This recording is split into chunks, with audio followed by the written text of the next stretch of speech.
Hey yo.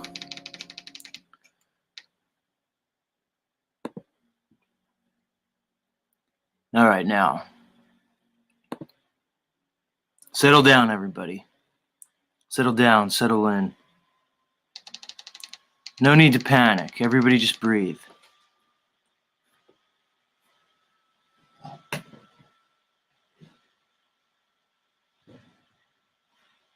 Hey yo. All right. Settle in. Good morning. Grand rising, grand approach, etc., etc. Welcome back to the show that never ends. With your host,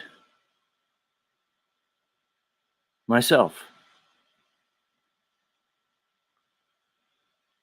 Let's get rolling here. Let's get rolling here.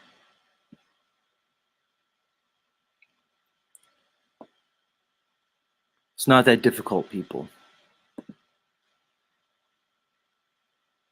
You may ask, what's not difficult, Z? What do you mean? All of it. It's not that difficult. Stop making it harder than it has to be.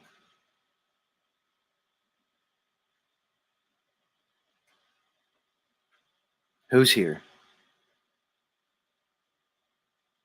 Who's here?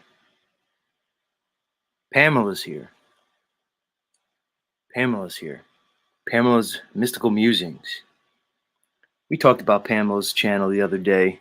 Stop on over there if you want some, let's say, erotic, cosmic ASMR.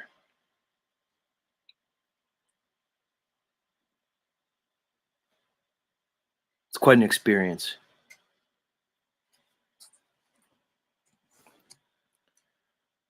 What are we doing? Let's get this camera fired up.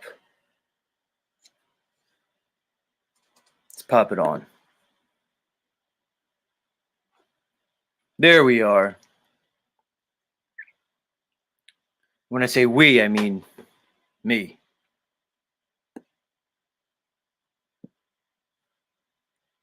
Settle in, guys. Like I said, it's not that difficult. We don't have to make it a big thing. We don't have to make it this whole,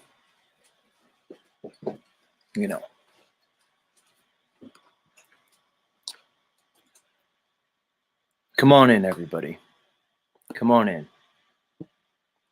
Look, I hear OTW News Network has a really great morning show. So if you guys get tired of me, you could always head over there and, maybe take a nap. No offense, Patrick, but I don't know, Patrick. I'm not sure really if I'm really qualified or even so inclined to give you any advice about your show, about your life. But much love, dude. Much love. It's all love here, dude. Right? It's a journey. All of it's just a journey. Just strap in, enjoy the ride, everybody. Heidi rolling in. Mimi, that's me. What'd you guys think about the contest yesterday? Anybody who missed it, we had a tournament here yesterday. We figured out, indeed, that Rob Cleveland is the sexiest man in the Trutherverse. Congratulations, Rob. I'd imagine your sexual marketplace value has ticked up another notch. So now, instead of morbidly obese white women, you could move your way up to just mildly overweight white women, right? I think the raw tonnage of your and the weight limit for your or the weight ceiling for your future sexual conquest has just come down a little bit. And I don't know, Rob. I don't know. We'd have to do some research into it. Rob, can you send me the body mass index of the last 10 white women you've been with?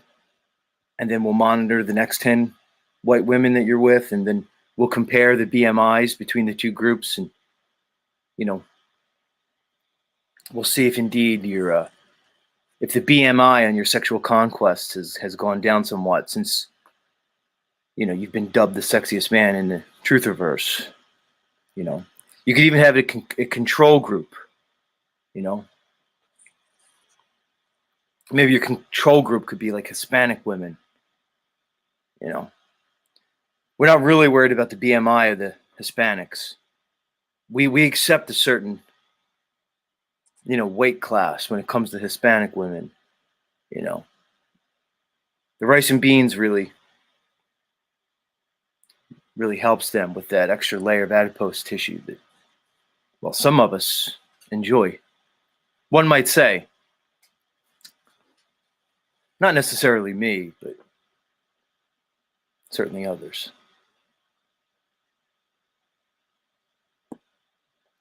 We're having fun, everybody.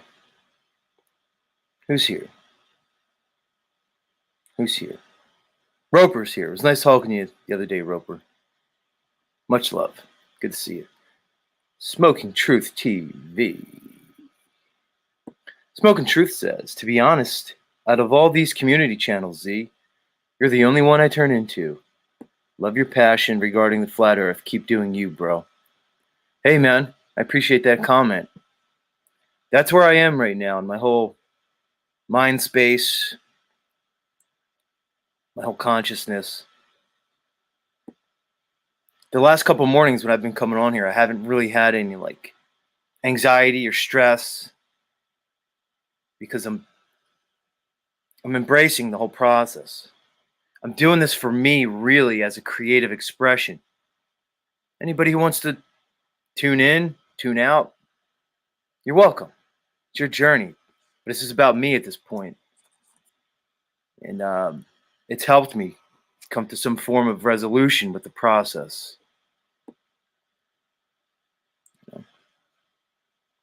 Never take the jabs. It's Cash App. We'll get there. Never take the jab. We'll get there. I'm still letting the whole thing simmer, but I appreciate it. I appreciate people who are expressing a desire to show support to my channel. And I appreciate it. Yeah, thanks, man. Alex Tilburg, what's up, homie? Hey, London man. London McLovin in the house. What's up, London? London man, you did fairly well in terms of your performance yesterday in the contest. You made it pretty far into the tournament. And I believe you got knocked out by Nachiketa, but it was a close match, dude. It was a close match. Actually, Christos claims that there may have been some controversy associated with your loss, London man. He claims that he was trying to get in a late vote and that there was a lag time between his vote and when I ended the polling. And he seems to think his vote would have brought you to a tie. So, I don't know. We'll see next year, London man. We'll see next year. It seems like my crowd really, when it comes to rating the attractiveness of the truthers, it seems like my crowd really goes for the ethnically diverse demographic, so to speak. So, translation. Chubby white women. Much love, ladies. Much love. Who else is here? Who else? Never take the jabs, laughing it up. Uncle Rick in the house. Much love. Much love. Mad Mac. Blessings and greetings. Heidi again. Shout out. Jay says, the show that never ends. Take us on a long detour with the pilot going on a long hiatus, taking us on a different route, the path less traveled. Much love, Jay. Much love. Three Fingers. Good to see you, homie. Hope you're doing well. High Bean Grade says, good to see you back. Good to see you, High Bean Grade. I appreciate the shout out.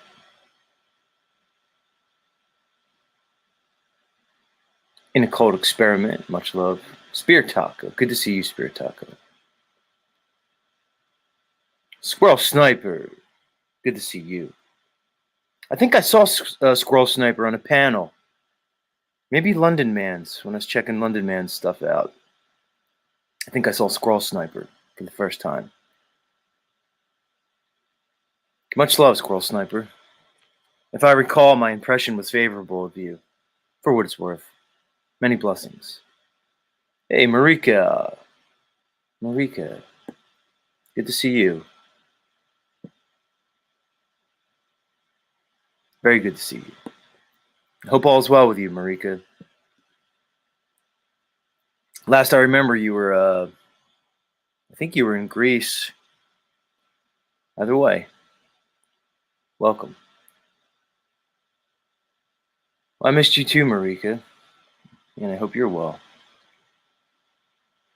Yeah, you guys may notice this when I look at this whole process, my channel, my show. What I've done is I've taken my focus from basically outside of myself, and I've just basically kind of shifted the focus more inward to again focusing on more of an internal process with me. I'm really just exploring myself here, and like I said, I don't know what that means about all of you, because it almost implies that we're in some kind of let's say energetic state of exchange, intercourse, so to speak.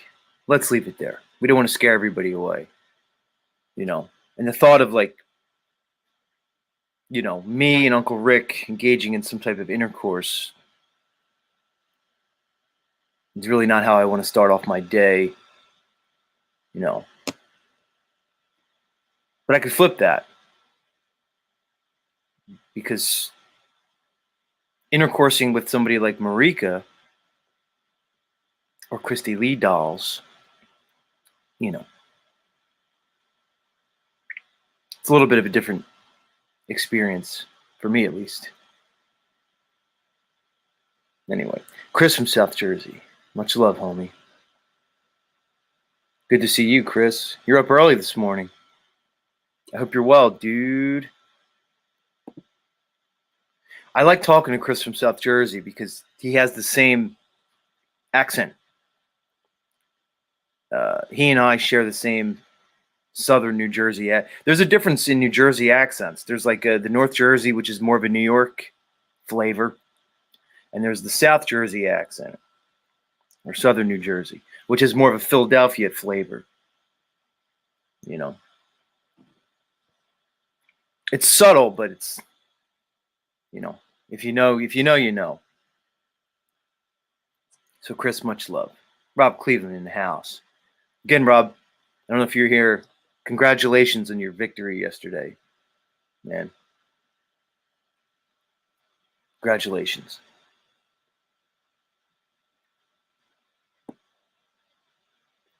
What's Jay saying? Jay says, when all else fails, you could always bring Jim Bob, the truther, back out. Much love, Jay. For anybody who doesn't know, Jim Bob, the truther, was or is an alternative personality that sometimes expresses himself through me, really. He's really his own entity. Anyway.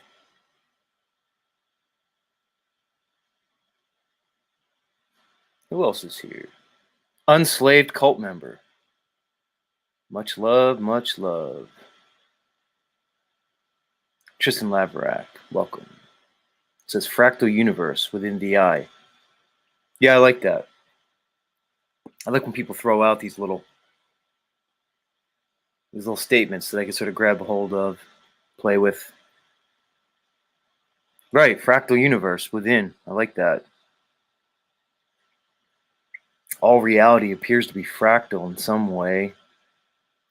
What's that quote? If the doors of perception were cleansed, we would see things as they truly are, infinite. Apparently that quote is what inspired the name for the band, the Doors. You know, Jim Morrison, all those guys from the Doors of Perception. I don't recall the name of the poet or the author who wrote that. Somebody will probably say it. Somebody will say it. But yeah, I'm thinking about that. If the doors of perception were cleansed, we would see things as they truly are, infinite. And I see that as like a sort of a fractal understanding of reality. It just seems to go on and on. In both ways, in the micro and the macro, and otherwise. I can go off on the whole subject, but I'm really not, I'm really not inclined to do so right now. Much love. Thanks, Tristan. William Blake. Was it William Blake? Yeah, see, Gorgonzola says Huxley. I don't think it was Huxley. I don't know. Tristan says William. I don't think it was William Blake either. It's more likely Huxley than William Blake. I don't think it's either of them. It doesn't matter. We don't need to spurg out on this. I was already accused yesterday. Lou Bass accused me of being on the spectrum. You know, he asserted that.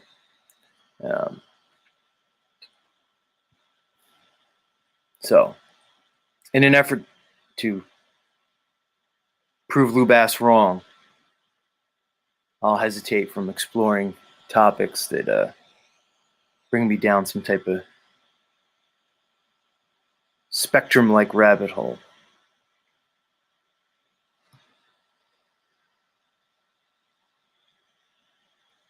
Yeah, Tristan, it might have been William Blake. It's somebody like that. It's somebody like that. Much love.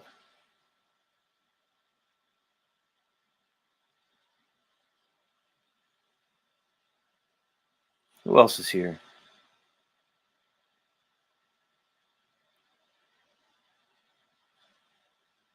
There's Renegade Ones in the house. Much love. Much love. Flow State, you're up early, homie. He says, what would there be to continue considering RE Cash App? Honestly, Flow State is just making the thing, getting it up and running. I'm not worried about it. Maybe it'll be here Monday, maybe not. It's right now it's just about me committing to the process. Coming here each weekday morning at 6 and just creating the show. To me, it's about that process. It's about the developing that consistency and just coming here and just letting it all hang out.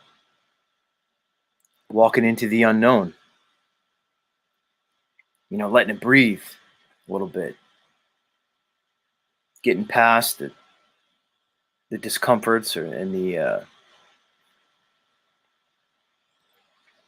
anything that may be mentally holding me back. It's really all about that. Like I said, guys, this is a me process.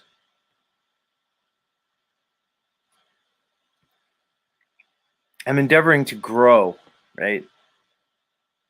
Let's think about it.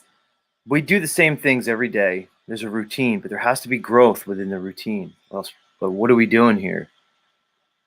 Otherwise, you're just the proverbial NPC. You're just like you're just you're in a Sims game.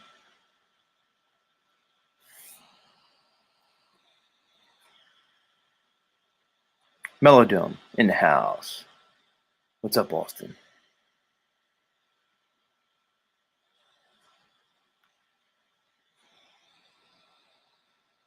It's like I said, this is a me thing.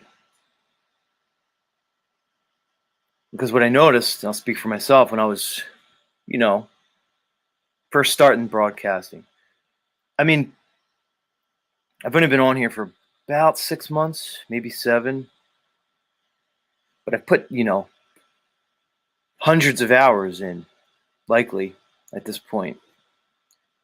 And what I found was, there was a tendency to come on with this like expectation. Like I said the other day, sometimes mentally I would feel like I was, you know, on a unicycle juggling across a tight wire. You know what I mean? And there's an aspect of pushing with that. There's a resistance that comes with that. With that, you feel like well, I felt like I was trying to steer things in a certain direction. And I just don't think it's sustainable, really. I think to build something that's going to last,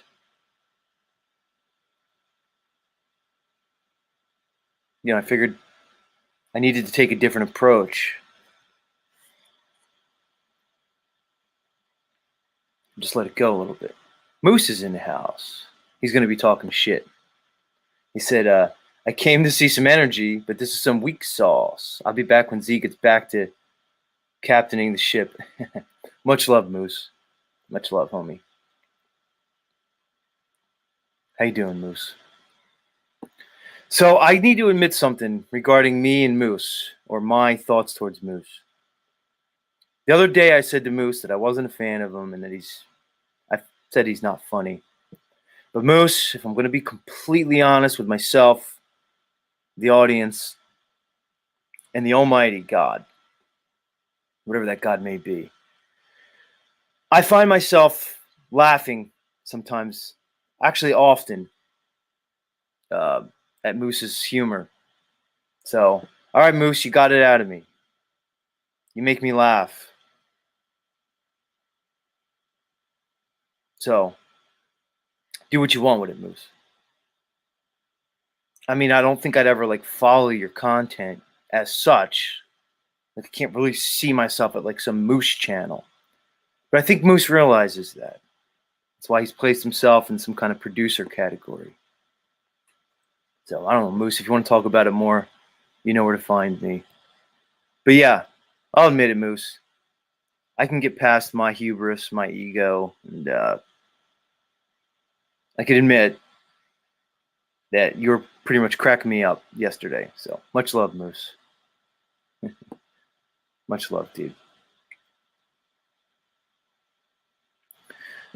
Moose, we could talk because I really don't have a problem with Moose. I really don't have a problem with anybody broadcasting whenever they want. But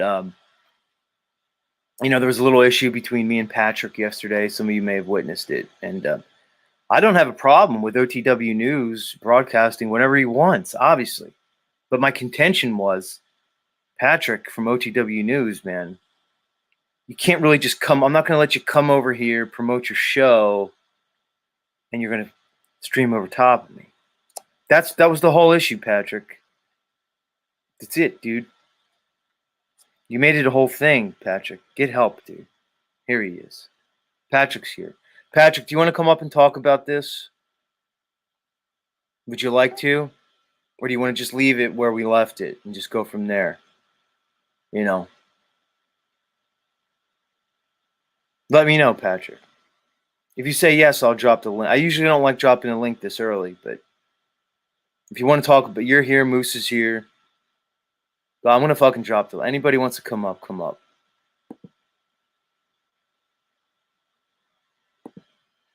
Usually don't do this, but I usually like to wait till we're like an hour into the show before I drop the link, but I don't know. You guys are here. We can continue the conversation. We don't have to make it a whole thing. It doesn't have to be like, But yeah, I mean, the moral of the story is, Patrick, OTW, is that do whatever you want, dude. It's fine. It's fine. I really don't care, honestly, man. I actually enjoy the challenge, dude. It's not a big deal. But we don't have to go through this whole thing. But we could explore it. We're here this morning. We could explore it. What's up, Rob Cleveland? I see you. I'm going to let Patrick up, Rob. Just chill for a little bit, man.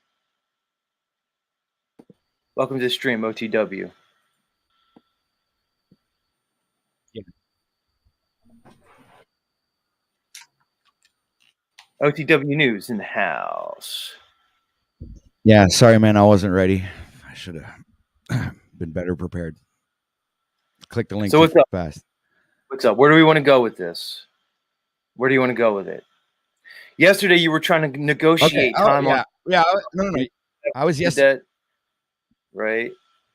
You Sorry, tried to man, negotiate time on my show. Like, you tried to throw that in some type of like, like, let's make a deal. All right, Z, I'll go after you. But I see the predicament you're in now because I saw that In a Thought Experiment scheduled his show for 7 a.m.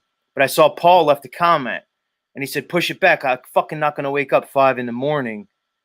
Which basically, I get you, Pat, because we're all going to have to stream over somebody. I get it, which is fine.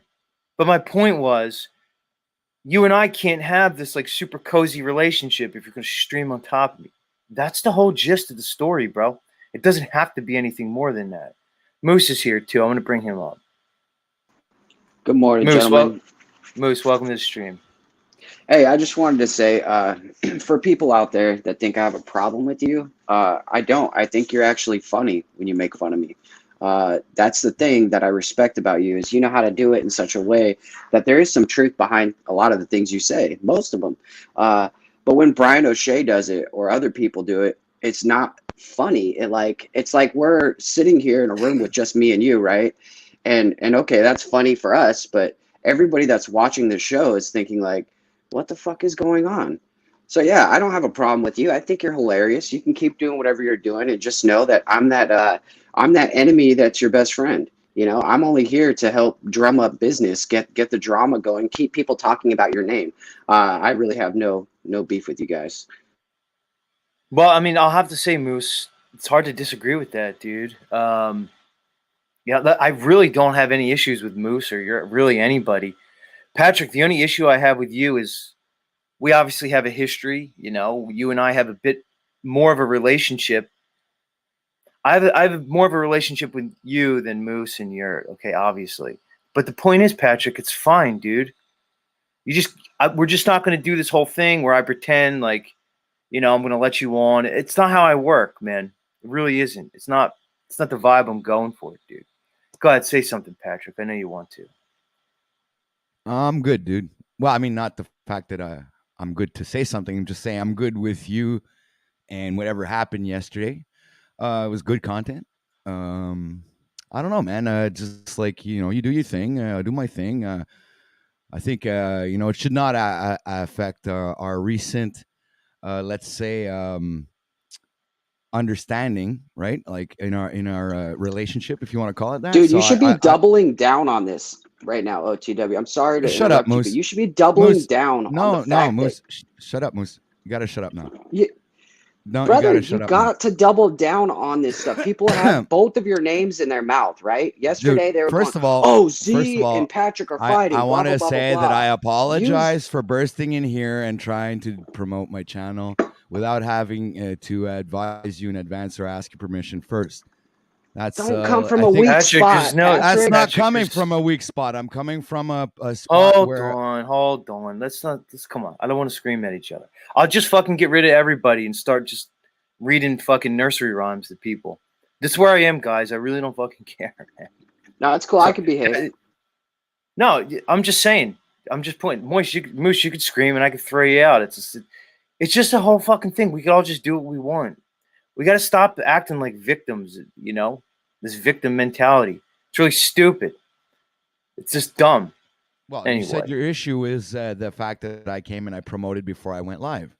So I come and I'm responding to that, saying He's literally I giving won't do you that shit, anymore. though. No, he's giving you Dude. shit, brother.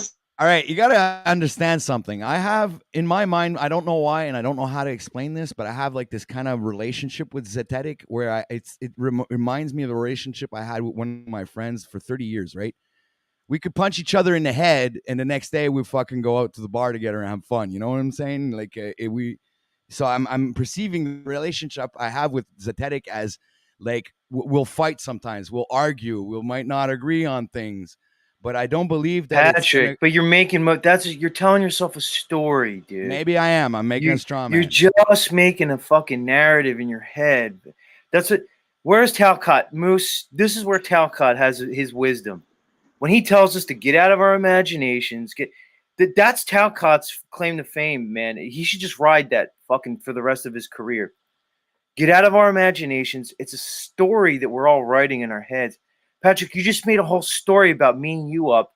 I'm not saying either way, but the point is that what you just said is really just an illusion, dude. It doesn't really. It's not a real relationship. It exists in my mind, but I'm allowed to, correlate. You're allowed to, but this I'm is allowed the Brian to correlate O'Shea thing. Events. No, I'm allowed to correlate events. People in the crowd don't care about this part. Let's do this in private.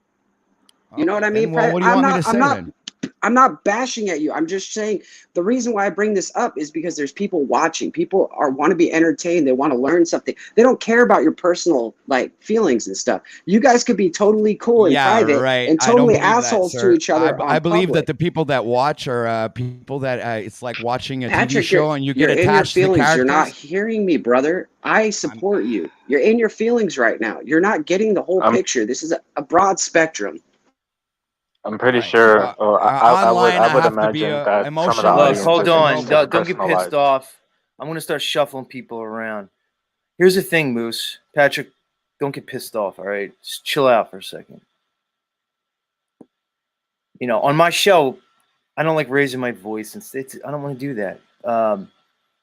There's a meta thing to it. Moose, here's the thing. When I look at me and I look at Patrick, we're two different entities. You even said it, OTW, yesterday, dude. You're more of like the producer of your show, right? You like to kind of do your thing. You're, almost like a ringleader. You bring people in. You do your Royal Rumble, whatever. That's your flavor, dude. That's not my flavor, dude. I'm more of like, for lack of a better term, a performance artist here. You get what I'm saying, dude? I'm on a stage with a light on me. That's why I sit so close to the camera. And this is about me. It's on my head. I'm creating something here. Certain people find value in it. If they don't have to be here. That's not your thing, Pat. So we're really not in competition. It doesn't fucking matter to me. As far as Moose goes, he's going to do his own. I don't see, when I look at Yurt and Moose, to me, we're not like in the same, let's say, genre. Moose and fucking Yurt aren't going to talk about Flat Earth, Mandela Effect. They're not going to really be on this consciousness question. There's going to be crossovers and stuff. It looks like Yurt wants to do more of like news, philosophy, and shit. Cool. Go do that, man. We're not all the same. This is stupid. Moose, give us a couple words. I'm going to shuffle you out, Moose. You can come back if you want, but I want to talk to Rob a little bit. It's good talking to you, Moose. You there, bro? Yeah, what's happening? He just put himself in. I think Moose just put himself in the back. Rob Cleveland. What's your see? People like the drama and stuff. What I'm trying to avoid, Rob, is like this is about me, dude. Like what I don't want to. I'm building a muscle here. Like I don't want to. Because there's a tendency to fall back into the drama because you can kind of go in cruise control with it, but to me it's a vibe thing, dude. What do you see with this whole situation? Do you care to comment on it, or should I just fucking move on? Well, the only thing I really wanted to say is, I think I would suspect that at least some of the audience is interested in some of the personal aspects of content creators, quote unquote, lives. Right. Instead of putting this on in private, air it out, and part of the content, right? I think it's two sides of the coin. You have OTW basically saying on one side of the spectrum, no, let's all get it out there. Let's bring it to this total complete place of wherever it goes, in a sense. Where Moose more has a more structured mindset. He says, let's put on a fucking show. It doesn't have to be, they're both probably right in some ways, but let's bring back OTW. I don't want them to feel a certain way. Z, I just wanted to say I'm good with what you said, and like I said before Moose was interrupting me and saying that I should double down, I still stand on my apology, man, and I won't do any promoting anymore without your permission, obviously. No, it's not what it's about, dude. It's not but about. That's what you said it was about. That's Look, what you told me. Well, that's what you said to the audience before you let me up, sir. So I'm responding to that though. The promotion thing is just. You said that's the only issue I have with you, Patrick. So if that's the only issue, it is, dude. I apologize for it. Let me ask you. What was your thought process yesterday when you basically said, you didn't like how you're basically treated on my show? Yeah, okay. I was in my feelers, and right. I can concede the fact that it's your show. You can do it what the hell you want with it, man. It's like I understand that, dude. I still my feelers though. It's like sometimes my feelings go the opposite way of my logic, right? It's just strange how that works, but it does. Well. So I could be very logical. Maybe you're right. Maybe I do have a double personality or something, but sometimes I'm in my feelers, so the logic just goes out the window. There is no more logic. Don't ask me to be rational when I'm in my feelers. That's not going to happen. All right. So that's all. All right, dude. That's why I went out on you yesterday, and but today I'm good, man. It's a new day. I say like Jack Talcott, it's a new day.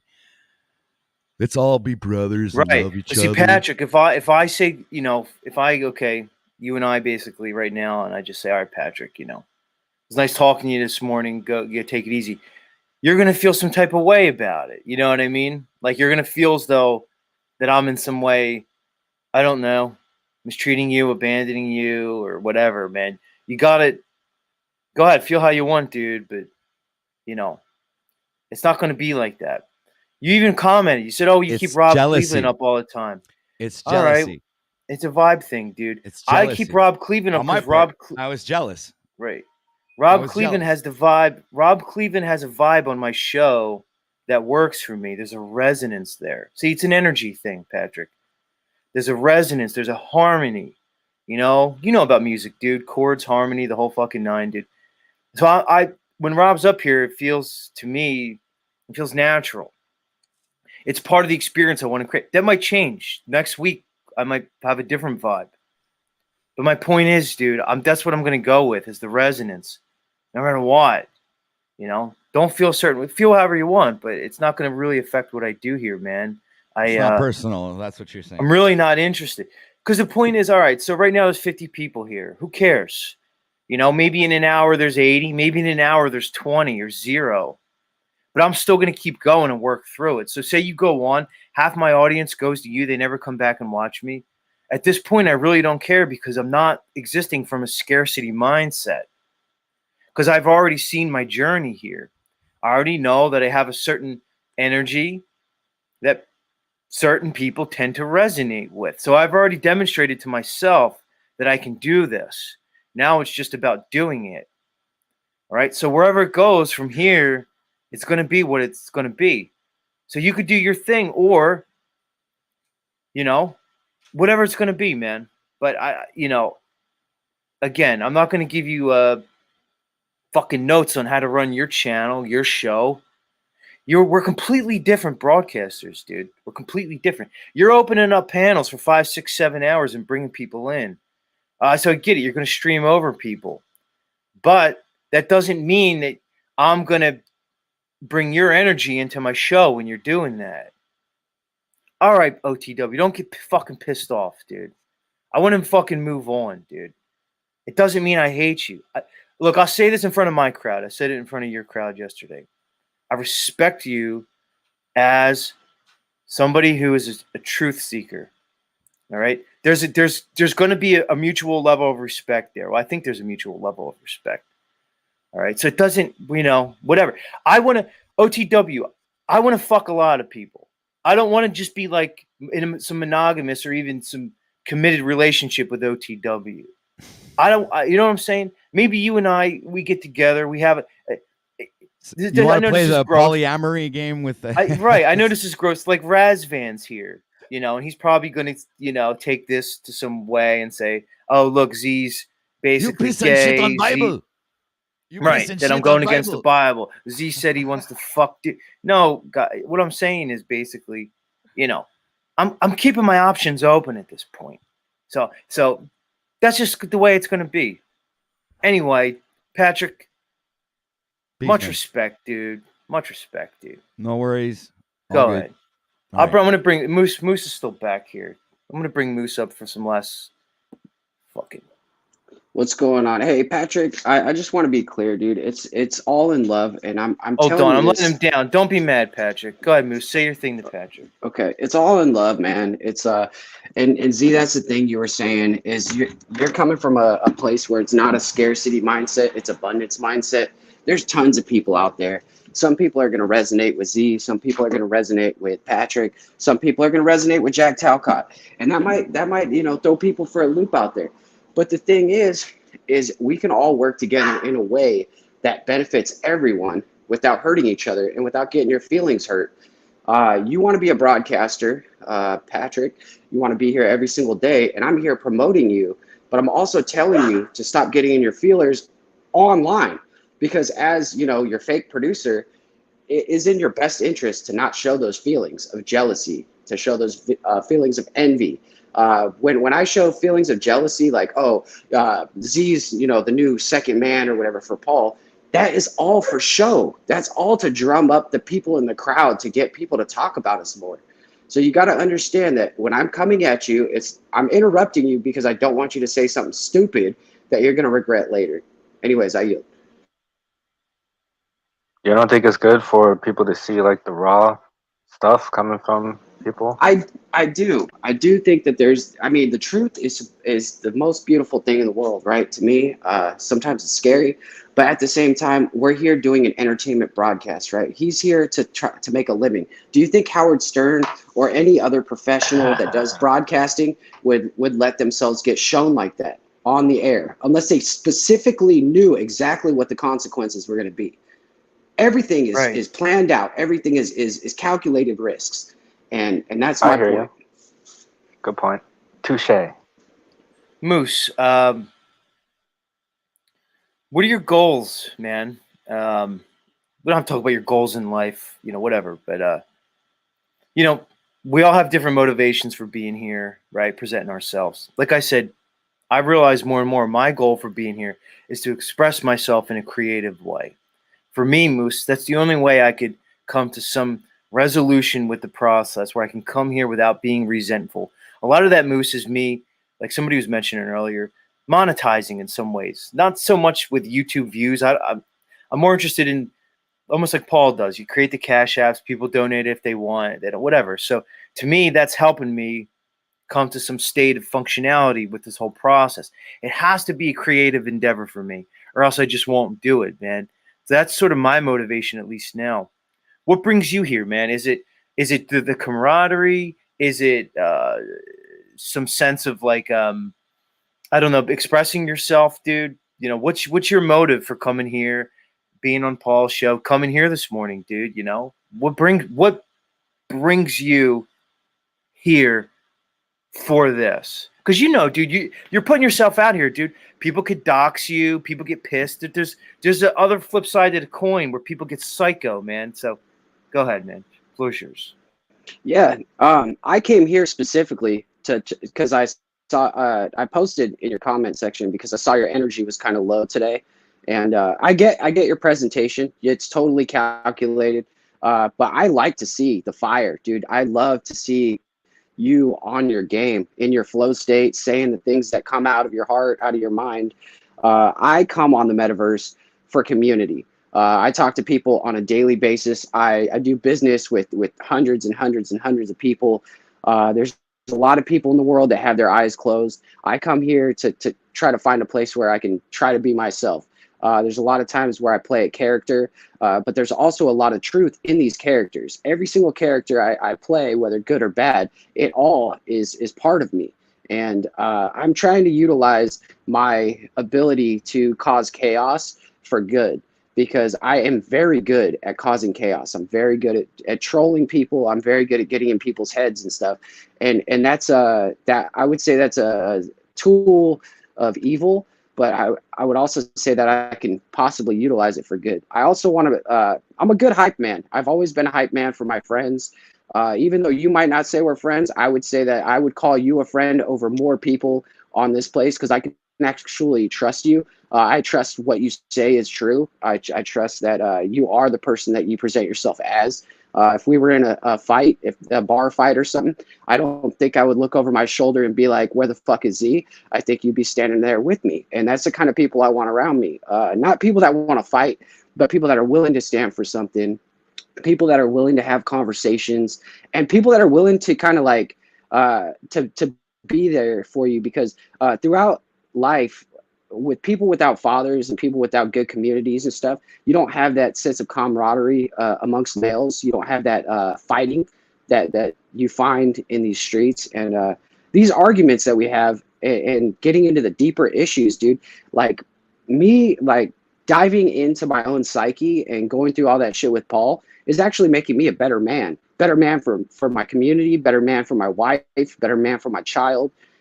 There's a lot of like nonsense that goes on here, but I really, truly am here for community. And that's why I keep coming back to your channel, not to fuck I with gotta you, tell you, Moose. but Yeah, I to gotta help tell you. you, dude. I gotta tell you, dude. I like that answer, because what you did, you brought it back to yourself and how you feel like you're growing from this process. And to me, that's the greatest motivation anybody could have, man. Is self growth, and then people could participate or not. So, fuck, Rob.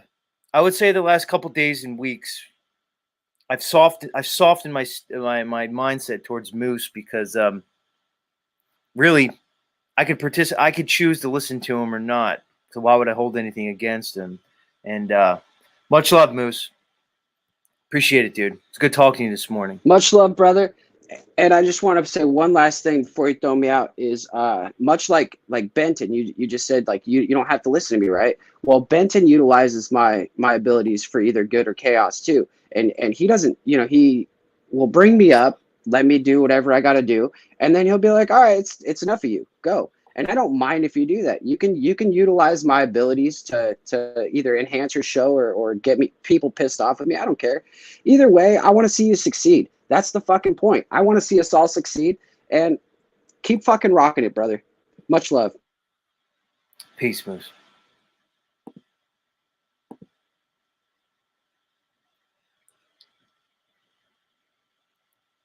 What do you think, Rob?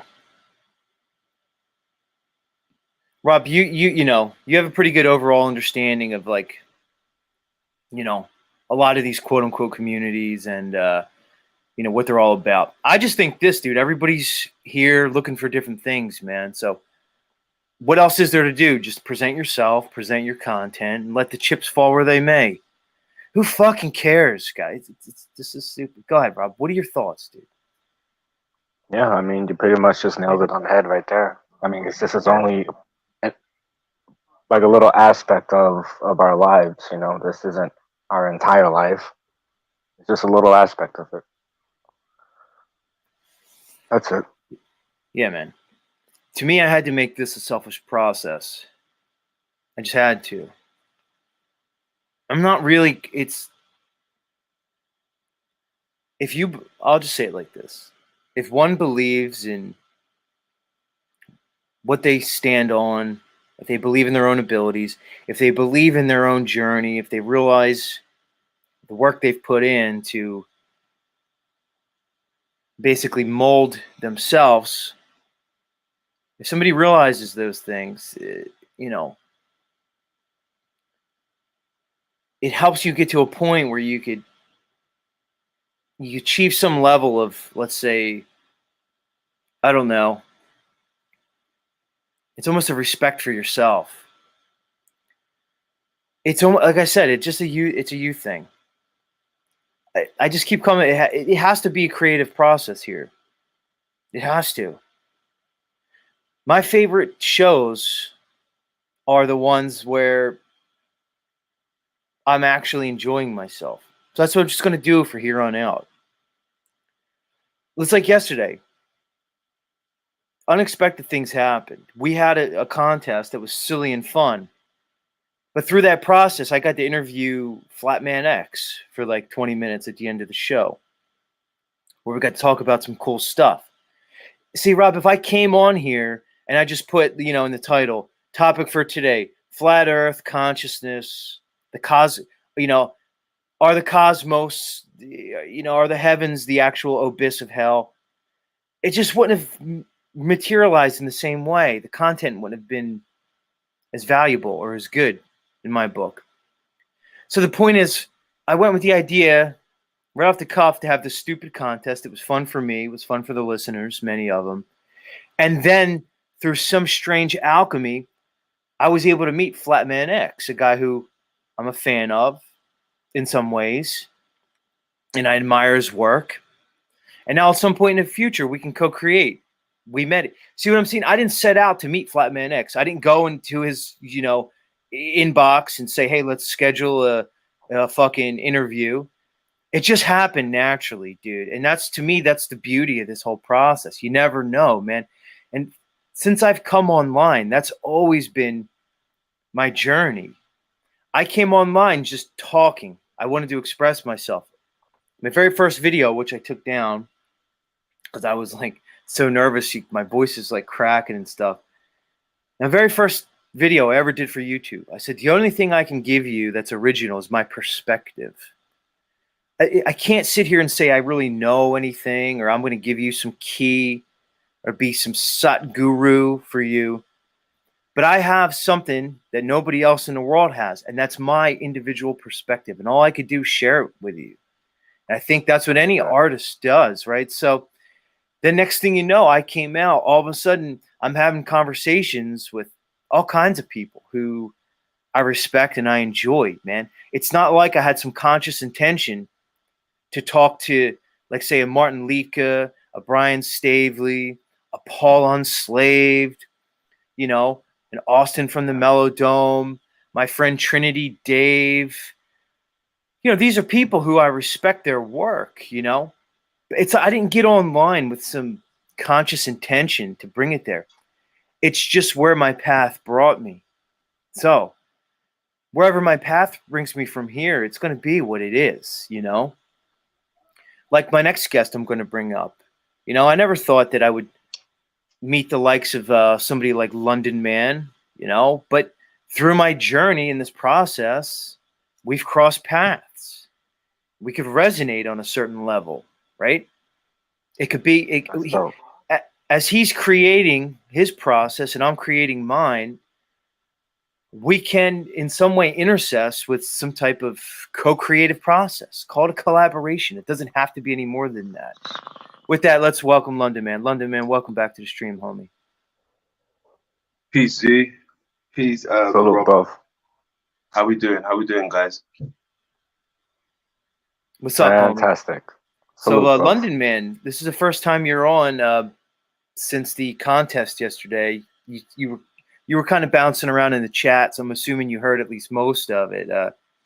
How did you feel about the contest in general, the tournament, Rob's resounding victory, and basically your performance in the contest? You lost your match by 1 vote, I think I recall. So, do you have any thoughts on that? Well, I mean, it was fun to watch, to be honest. It was fun to listen to and to be a part of. First of all, salutes to that. It was something different, To be honest, I had something like this in mind a few months back, but I didn't, you know, follow through with it. So when you actually follow through with it, I was smiling inside, bro. That was quite funny, actually. I was smiling inside, I must admit. So salute to you. That's dope. That's dope. I like that. Yeah, that was very dope. As for, you know, the other stuff that I've been seeing with you know, your fellas, as you would put it, it's weird to watch a lot of things unfold in real time. With grown men, you know, fighting over slots and you know, just the meaningless bickering over things that really should not be here on this platform, especially within a community. It's crazy that I see you guys calling yourself communities, but nothing seems to be, you know, get finished. Nothing seems to get resolved. So I've learned it from a few months back that to take myself out of the community, that's the way I can go forward, right? Because I've heard you say you want to make it about yourself. See, you can't make it about yourself and be in a community. See, right? You're always going to go your separate ways. Nothing's going to get completed when you're in a community. When you're just with you and maybe one or two that resonates, it don't have to be a community. It just has to be a circle, right? Just a little circle who you put your trust in. I put my trust in my co-host and one or two other people, and we're flourishing. We're you know, we're reaching our goals that, you know, we set out to do, not the community goals, our goals. So you may want to take that into consideration, man. Some of the people that I see, you know, I like flocking that. around you, they're not 100 with me. You know, and that's the way I like it. I don't have to be 100 with everybody because I'm not here for everybody. I'm just here for those who resonates. So yeah, that's what I want to say on that. Right on, dude. You know, so I keep going back to the comparison with the different artists and stuff. That's sort of where my consciousness is, you know, just think of an art community, whether it's musicians or painters, whatever, artists, is that they're expressing themselves, but they have, let's say, colleagues, so to speak, and other people, and it kind of keeps us all in check, and it really helps us up our game, you know. So I can see what London Man's doing, and I know what I'm doing, and then, you know, it basically gives me a standard by which I know how I'm performing. It's not about numbers and stuff. That's a part of it. It's a metric we can use, but let's be honest, London Man. Some of the biggest content creators, or I should say, the most successful. Let's look at that Antoine Daniels guy. Anton Daniels. It's been on people's been the topic of conversation lately. The guy's got a huge channel, but you know, I'll just put it this way. You know, I wouldn't bring my content to his level in order to gain those subscribers. And that's not a bang on him. It just is what it is. You know, meaning to say, okay, well, if you told me I can get hundreds of thousands of subscribers if I presented a certain way, I still wouldn't do it. Because it would just be, there'd be no pleasure in it for me. I probably wouldn't like myself very much. Now, he'd probably disagree with me. He probably thinks, you know, I'm sure he feels that his content is, you know, the best representation of him. Maybe it is. I don't know. But it's not worth it for me. Unfortunately, there's certain consequences there. But to me, if you're going to really play the long game, you have to be true to yourself no matter what it is. I don't see any other way around it. It's kind of weird otherwise. And you know, I don't want to make it about OTW, but he even admitted it this morning, Patrick, is you're likely showing us some insecurity that you have within yourself. And you're just displaying it for us, which is fine. You could probably get content out of it, but I'm not going to take it personal, Patrick. I'm not going to play into it. I'm not doing that. I want to come on here, do my thing, and leave. I'm not looking to think about this all day. It's insane. And to do so is probably falling into some type of metaversal trap that I'm really not interested in experiencing. Not at all, man. Hey Z, let me quickly address something. This body online dude. Um, I want to know when did I beg people to share my content, my my bogus content at that.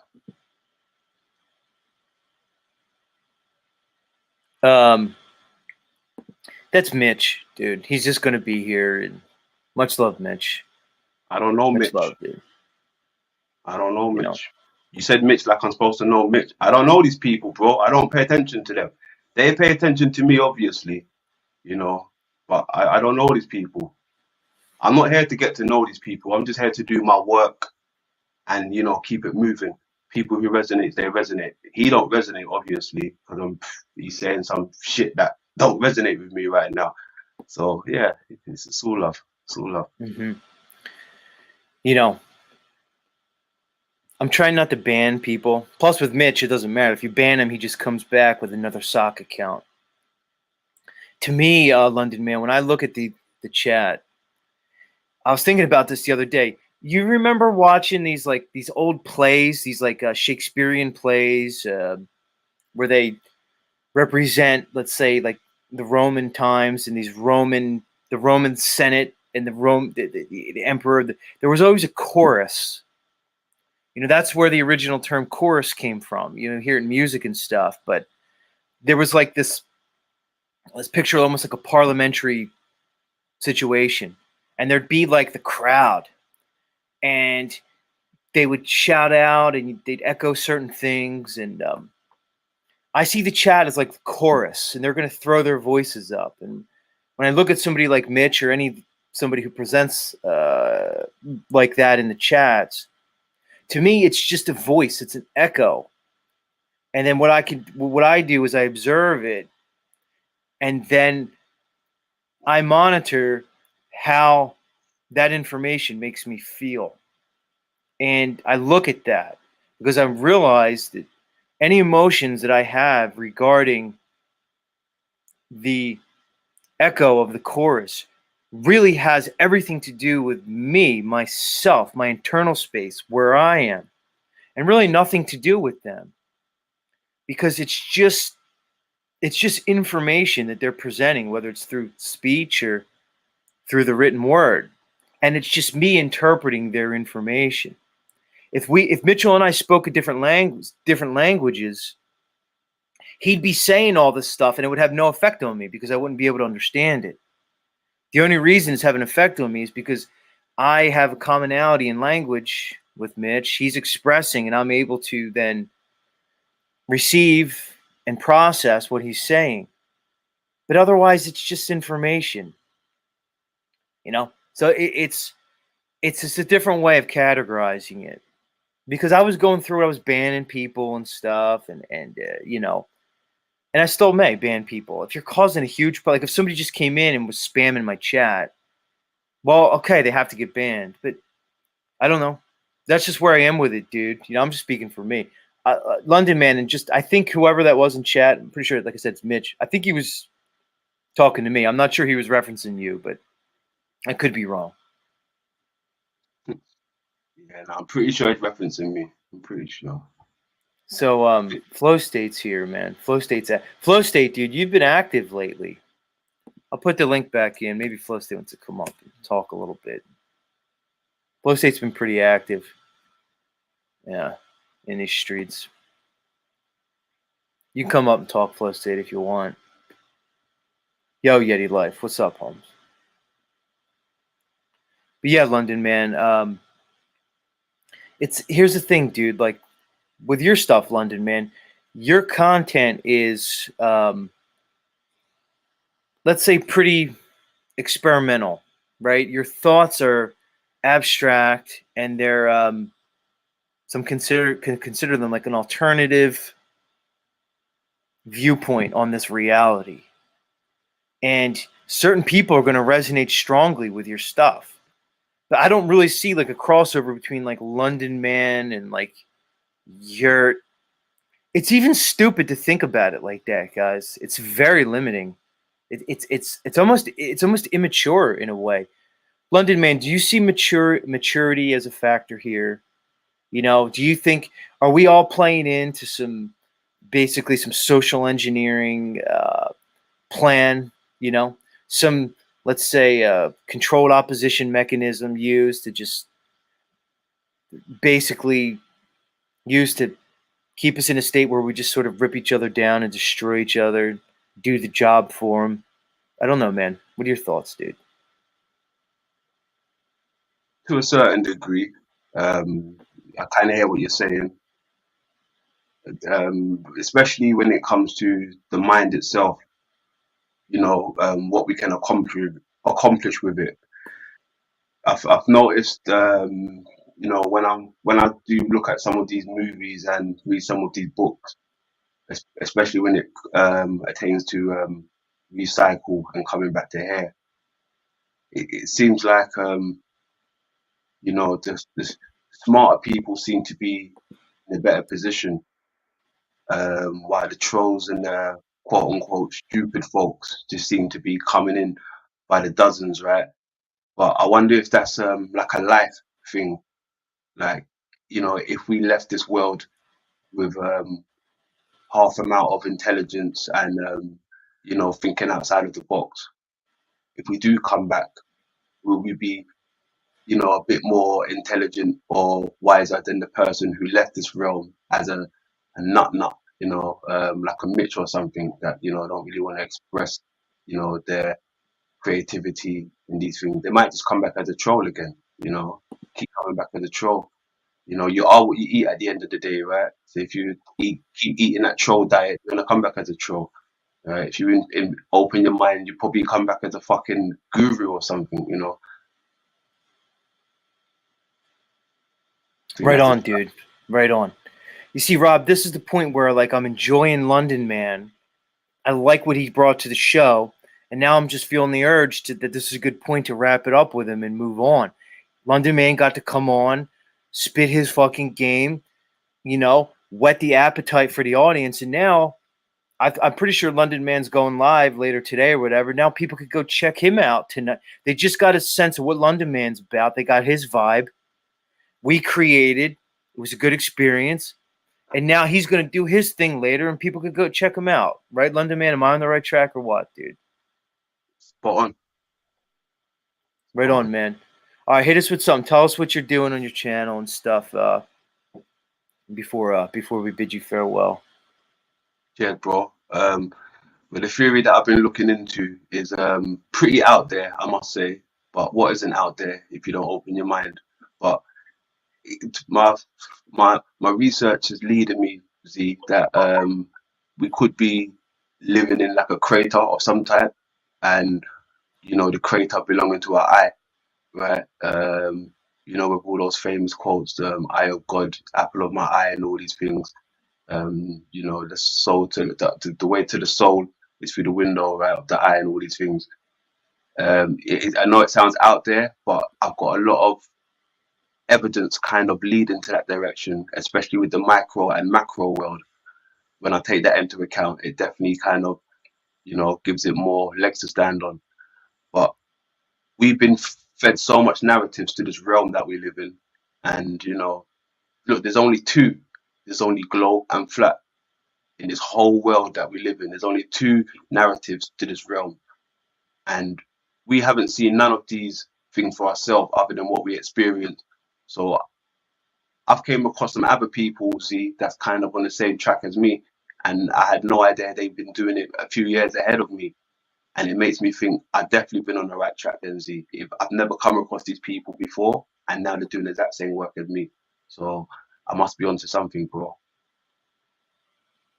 Right on, bro. Right on, homie. I'll check you out later, dude. I don't know if I want to pop on or not. I'll just see what kind of headspace I'm in. But if you're live later, I'll definitely be checking in to check your content out. But as far as popping on the panel, I don't even know if you're having an open panel or whatever, but I'll be checking you out, homie. No problem. I'll be going over a few things from Martin Leakey and Jason Jason from RKX, a few of their stuff they done the other day, and they dropped some good bombs over there. So I'm going to be reviewing some of their stuff. You know, people have their different feelings about Archaics and even Martin, and they're collaborating right now. And I haven't gotten an opportunity to check out most of their material yet, but I will have to say that two titans of thought, you know what I mean? Two titans of information. People can say what they want about people. I'm not very familiar with Archaic's content, only to know that I know the basics, you know, simulation, simulacrum, et cetera, et cetera. However, I know Martin's content, and I admire Martin, you know, as much as anybody. And I'm very, very much, let's say, a fan of Martin's content. And I like that he's collaborating with Archaics. I think it's great, man. And I think it could only like help people you don't have to watch if you don't want to. And so I appreciate you bringing up both of their names. And I agree. You know, a lot of it's fascinating. All right, Home Slice, you take care of yourself, London man. Much love, dude. Much love, Z. Peace out. Yeah, Rob, about OTW News, man. It just seems like I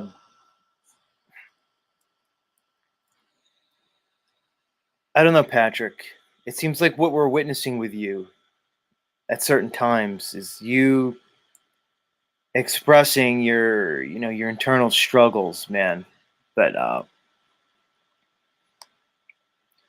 to me, it seems almost unbridled, so to speak. You kind of you let it out almost as if you're.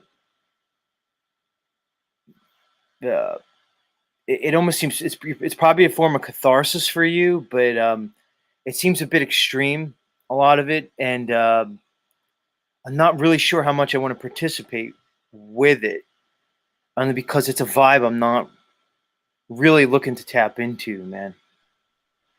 Are you talking about Anyway. specifically the way he operates his channel? That's part of it, but like anything, dude, I think the way people operate their channel is really a reflection of themselves, man. So when he gets those Royal Rumbles and stuff on, to me, that's just him expressing his internal Royal Rumble, right? And I really mean that, which is fine. I'm sure people look, certain people are going to resonate to that content. So do your thing, Patrick. But Patrick, you can't expect things from me, dude. Like that whole narrative you said of like, oh, well, we could fight, then we come back together. You just wrote that whole story up in your head, Patrick. That's not really reality, dude.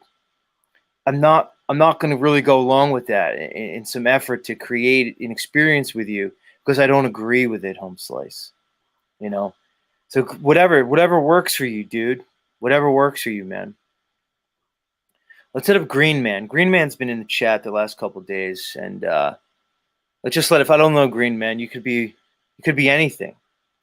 You could be a porn bot. You could be Klaus Schwab, sent here undercover to infiltrate the Zetetic Warrior channel. Who knows? You could be anything. Let's let you up. Green Man, welcome to the stream. What do you got, Green Man?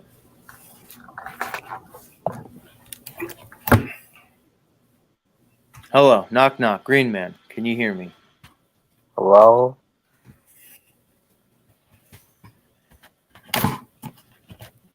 Green Man. You're live, Green Man. Green Man, we have important people listening right now. There's flow states here. We heard doors opening and closing. We heard all that. Yeah. You're making me look bad, Green Man. Dead air is not really the best ingredient for success here when you have like a broadcast. So, much love, Green Man. Sometimes, Rob, the level of ineptitude with people.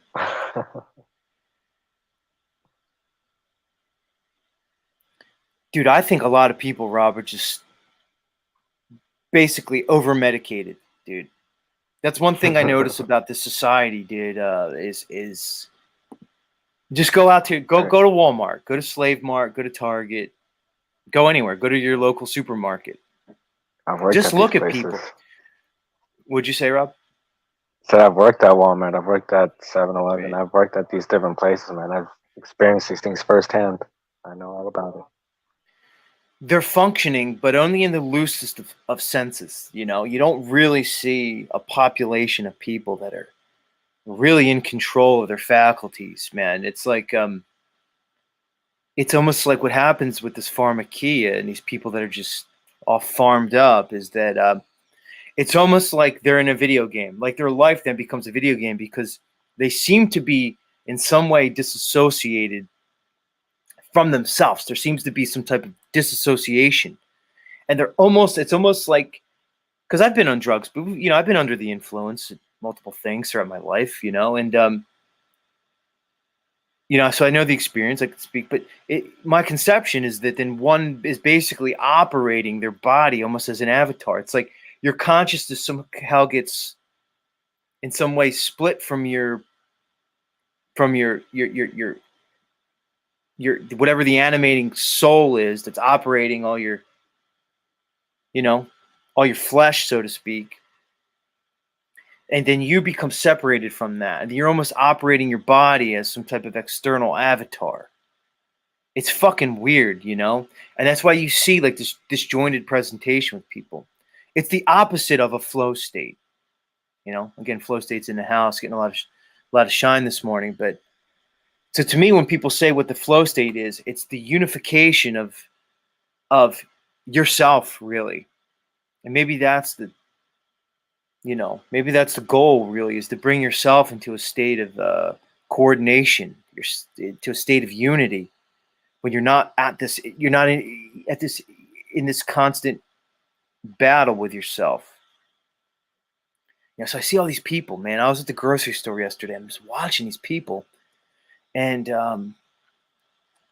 like London, man, it's in the eyes. Like you can just see it in their eyes, you know. But that's their journey. It's not really my responsibility or anybody else's. And Patrick, you're not my responsibility. You have to realize that, dude. You and I have no confederation. I'm not your keeper and you're not mine, dude. It's really not the way it is. But much love, dude. Much love, man. It's fucking crazy. Who's here? Deep's Dog's here. I've seen you here recently, Deep's Dog. I've seen you. L4YL4. Much love. Jay Kraft. Good to see you, Jay Kraft. Welcome. Good to see you again. Who else is here? Vancy's here. Much love, Vancy. Aaron. Noba. Justified and Ancient. Good to see you guys. Yeah, everybody. I'm in a stage of my life where it's I don't know. It's some new stage that I'm moving into.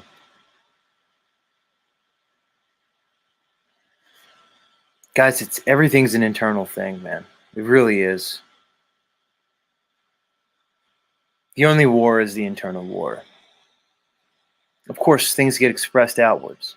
You know, people have different interests, different goals, and in some times, what I see, and in this society, in this cult of culture, I think we find more and more that people's interests tend to clash more than I think is natural. A lot of it, I think, is engineered. You know, so the story I have in my head of humanity is that if humanity was sort of left to exist in some type of a more natural fashion, that we would find that there'd be much less conflict between our individual interests, right? Think of a community, think of a family, you know, think of a state where we would be existing where we'd be working more in a communal type of way. But what do we have? We have a society. I always go back to it. Society to me seems artificial. I think it creates an engineered zero-sum game where we are then by nature in conflict with each other. But again, I see an engineering to it. It seems purposeful. It's very strange to me. What's Green Man saying? He's saying that my browser has blocked mic and camera. All right, Green Man, try again. We heard you shuffling around, I think. But do your thing, Green Man. Whatever it is. Glyph in the house. What's up, Glyph? Because, see, I might have to come here each morning and just ruminate like this.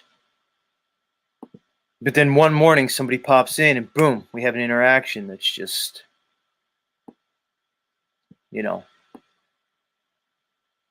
that's in some way valuable. You have to submit to the process.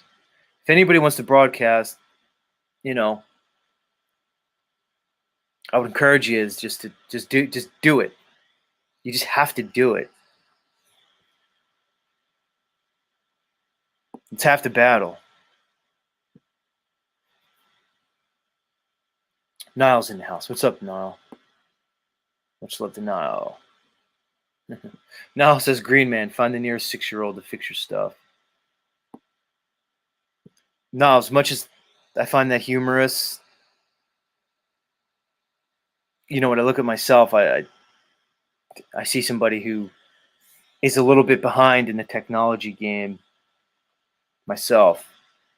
I'm in a weird age. I'm 44, so like I tell people, I graduated college in 2000, and I graduated without ever without logging into the internet, without ever sending an email. The point I make is, I developed in a time before all this social media, before all this,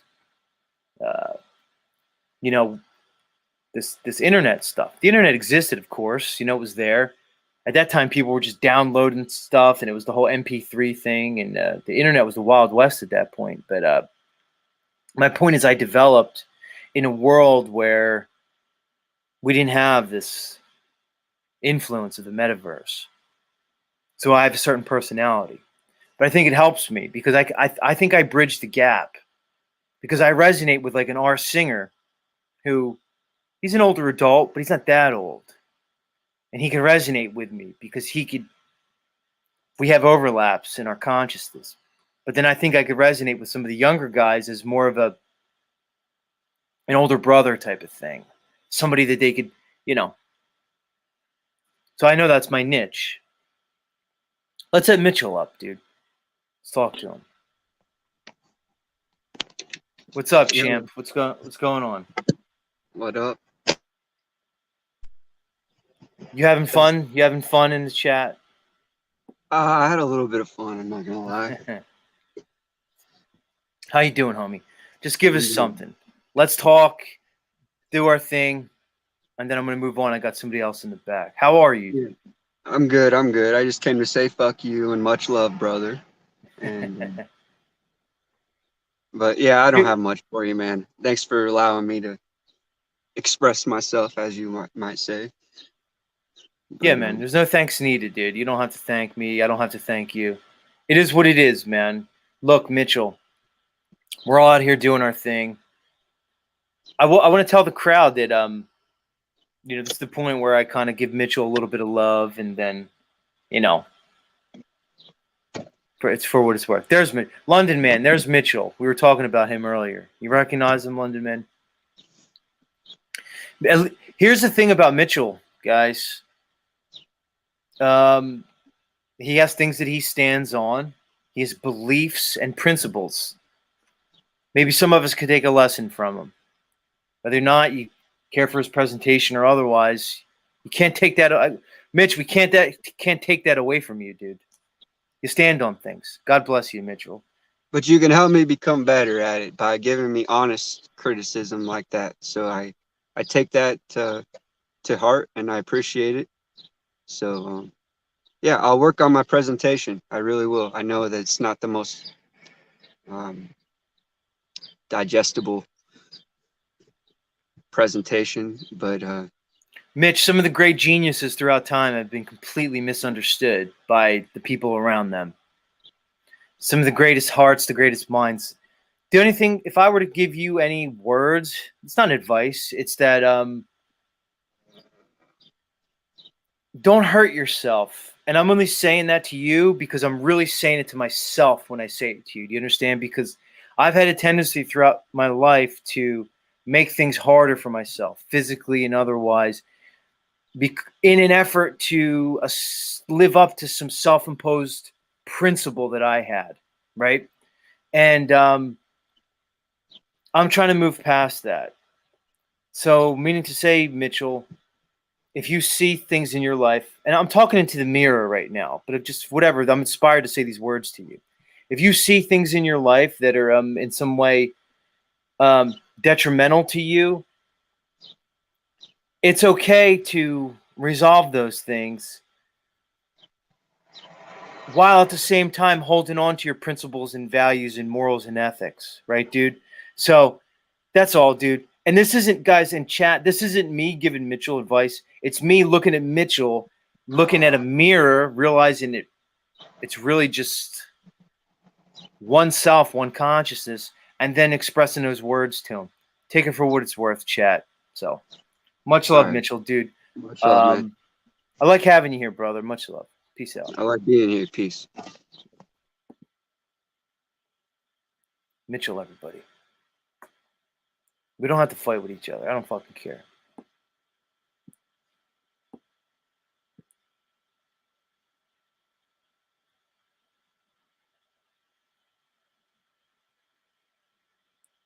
Flow State. Welcome back. What's going on, Flow State?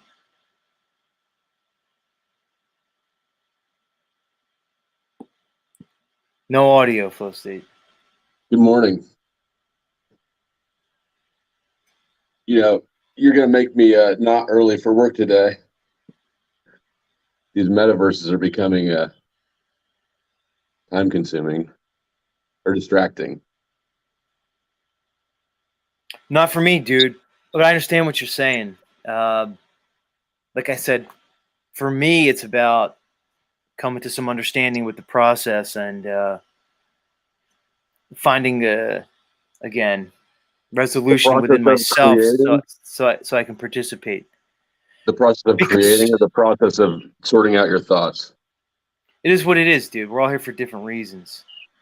What do you got for us, man? No, but I mean, when you said it's about the process, which process for yourself? Are you sorting out your own thoughts, or are you learning the process of creating? No, the first thing. Like, I don't care, dude. Like, I don't have production value, but I don't care. Maybe it comes, maybe it doesn't. I pride myself on not having production value because I could do this anywhere. I could sit in a dark room with a fucking light in front of me and a laptop and do my thing. I could bring that anywhere. It's kind of cool. You're like a floating face in a hand. It's ethereal, right? So here's the thing, Flow Stage. The way I look at it, the more production value I bring into this, the more I'm binded to a place, to a geography, to a method. So just the way I look at it, dude, because when I look at my broadcast, I don't want this to be a visual experience. I want this to be an auditory experience. I want this to be an experience where you put your headphones on and you do your thing and you just tap into a vibe. And almost where I could then help facilitate a frequency for somebody that they could choose to tap into or not. That's why I don't do a lot of things here. It's not a visual stuff here. I don't really present things here. I show my face because I want people to see my emotions if they want. I want people to be able to tap into a visual communication modality if they want, but I don't want to make it a visual thing, dude, because all the things that I like and the experiences that I've enjoyed throughout, my journey have always been a listening experience. I fell in love with radio when I was young and I was going through things and I was experiencing certain trials and tribulations and emotions in my life, I always loved being able to tap in, turn on a certain radio station, and get into a certain vibe, dude, or not. So my presentation here is colored with that. Some people aren't like that. That's fine. That's their thing. So that's what it's about for me, dude. Um, look, let's just hit some topics and move on. I watched a little bit of Paul. You guys can understand with when it comes to me and Paul. I'm a fan of Paul. I've said this. I'll probably say it again. I'm Last a time we fan of talked. Paul first and foremost. Paul, I tune into Paul because I'm a fan. That's one of the reasons um, I'm not super motivated to have a strong presence on his show. I actually feel like I detract from his fucking show. I think everybody detracts from a show, really, but I think that's same with my show. But of course, Paul's going to use different elements of his show to create an experience. I like to sit back. Like I told Moose this morning, Moose was actually making me laugh fucking last night. You know, I was like, oh, okay, I'm enjoying Moose here. My point is, I'm a fan of Paul first and foremost. Flow State, I don't think you're a fan of Paul, dude. I'm not a fan of Paul. All right. I'm not a So, fan of Paul, and I assume that Moose was making you laugh last night. And I jump in and out of these things, right? I use it like radio too, because I listen while I work, and then I end up getting distracted and typing in the chat instead of working. so let me ask you then. Yeah. What value do you find in participating with his? Because you're tuning into a show, you're tuning into Paul adjacent shows, so to speak. You're in the conversation, and I'm not saying that you don't have a right to be. Well, like I said, we're all motivated by different things, but I'm asking you in a real way. If you're not a fan of Paul, what is your motivation in presenting yourself there? And before you answer, let's welcome our friend. Before you answer, let's welcome our friend Uncle Rick to the stream. Uncle Rick, much love, bro. Good to see you, homie. Hey, it's great you're back, Z. I missed you a lot. How's it going, man? How you feeling? I'm feeling good, dude. Uncle Rick, what do you think about my recent approach where, you know, the method in which I'm pursuing, where I'm really coming on here to express myself in a certain way that people can choose to either experience or to not, dude. What are your thoughts about that? I think it's great. It's an open exchange of opinions and ideas. And if people like what you have to say, they'll stay. And if they don't like what you have to say, they'll just keep it moving. I love talk radio. I've been listening to talk radio for over 35, 40 years. Working overnight, that's all we used to do, was just listen to talk radio. Bob Grant, who's that other overnight? Art Bell, tons of Coast to talk coast. radio hosts. Yep, coast to coast. Then George Norrie took it over. So yeah, it's great that you can hear people from different places having different experiences and sharing different thoughts and ideas. It's wonderful. As long as you keep it real and don't get really, obnoxious, and repeating and going looping all the time. It gets pathetic if you're just continuously in a loop on certain subjects. Let's let Flow State answer the question I posed. Just to paraphrase, it was, I'm a fan of Paul. Like, I'm not a fan of like all these other people. Like, I like Yurt, I like Jack, but I'm not a fan of them. It just, Yeah. you know what I'm saying? Right? Our singer, it's Yeah. like you like what you like. It's like you listen to music, you're a fan or not, right? I'm a fan of Paul, but although I could respect OTW and Ian, I'm not a fan of them, but I'm a fan of Paul. So I'll put it like that. But let's get back to Flow State. He's not a fan of Paul. He's admittedly not a fan. So my question to him, Uncle Rick, is what brings him to Paul's platform each and every day, more or less? I guess, Flow State, why would you spend your time and energy in a place that you're really not resonating with, other than, for lack of a better term, in a very crude way, using that person as some type of come up?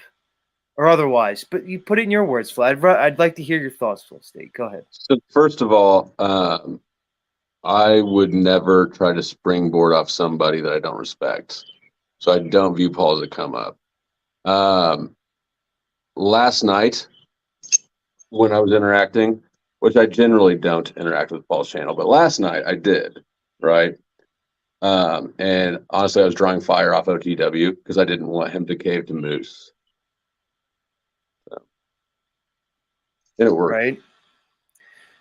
But Flow State, I'm going to push you a little bit more here. Let's try to go deeper, man. Yeah, okay. You think it goes? It's well, you know. I mean, we can push, but I don't think it goes that deep. I don't know, man. I think everything goes deep, really. It's just whether or not we recognize it and whether or not we're willing to explore that within others and within ourselves. Because I would take issue, you know, it's more than just you're consistently presenting yourself. You're consistently engaging your time and your energy with So let me that hold on. medium, Let me get in that front of this. platform.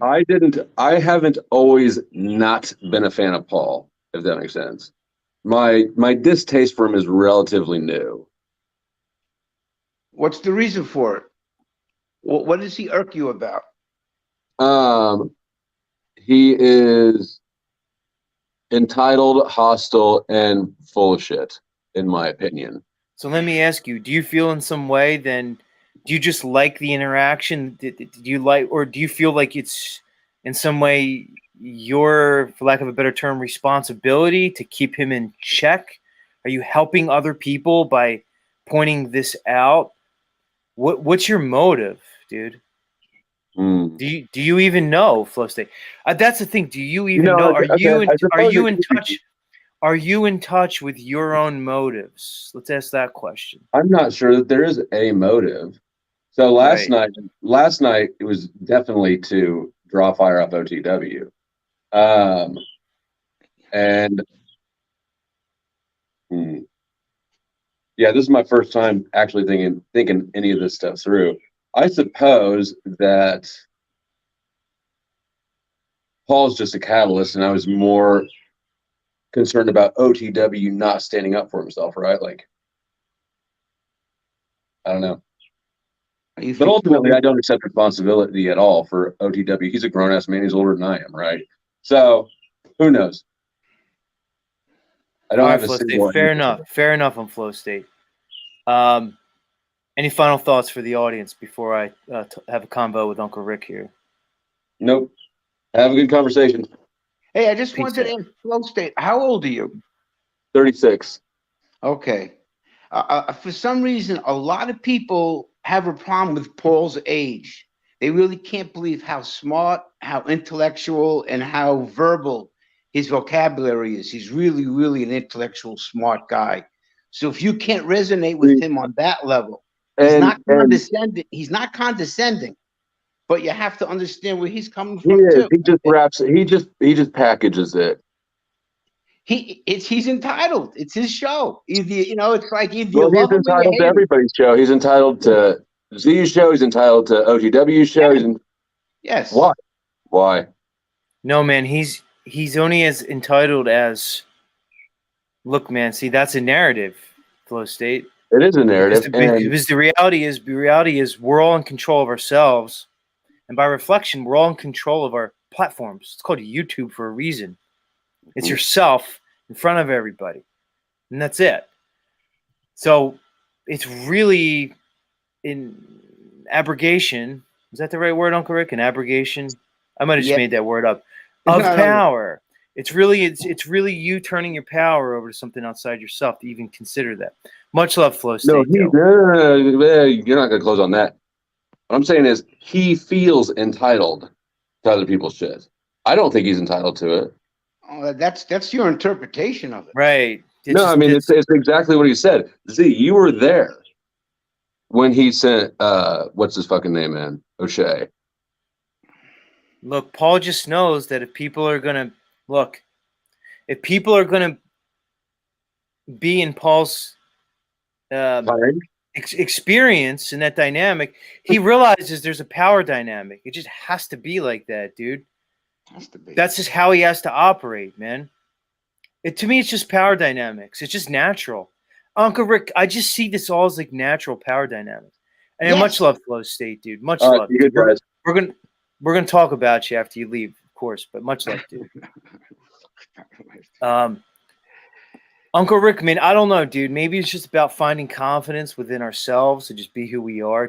These are just natural power dynamics. You know, for Yeah. instance, if Paul, he could just do whatever he wants, dude, and then how people react to it. It's crazy, man. Yeah, It's he's like goofy. he's behind the chessboard, Paul. He's like a master. He's a master chess. Was the grandmaster.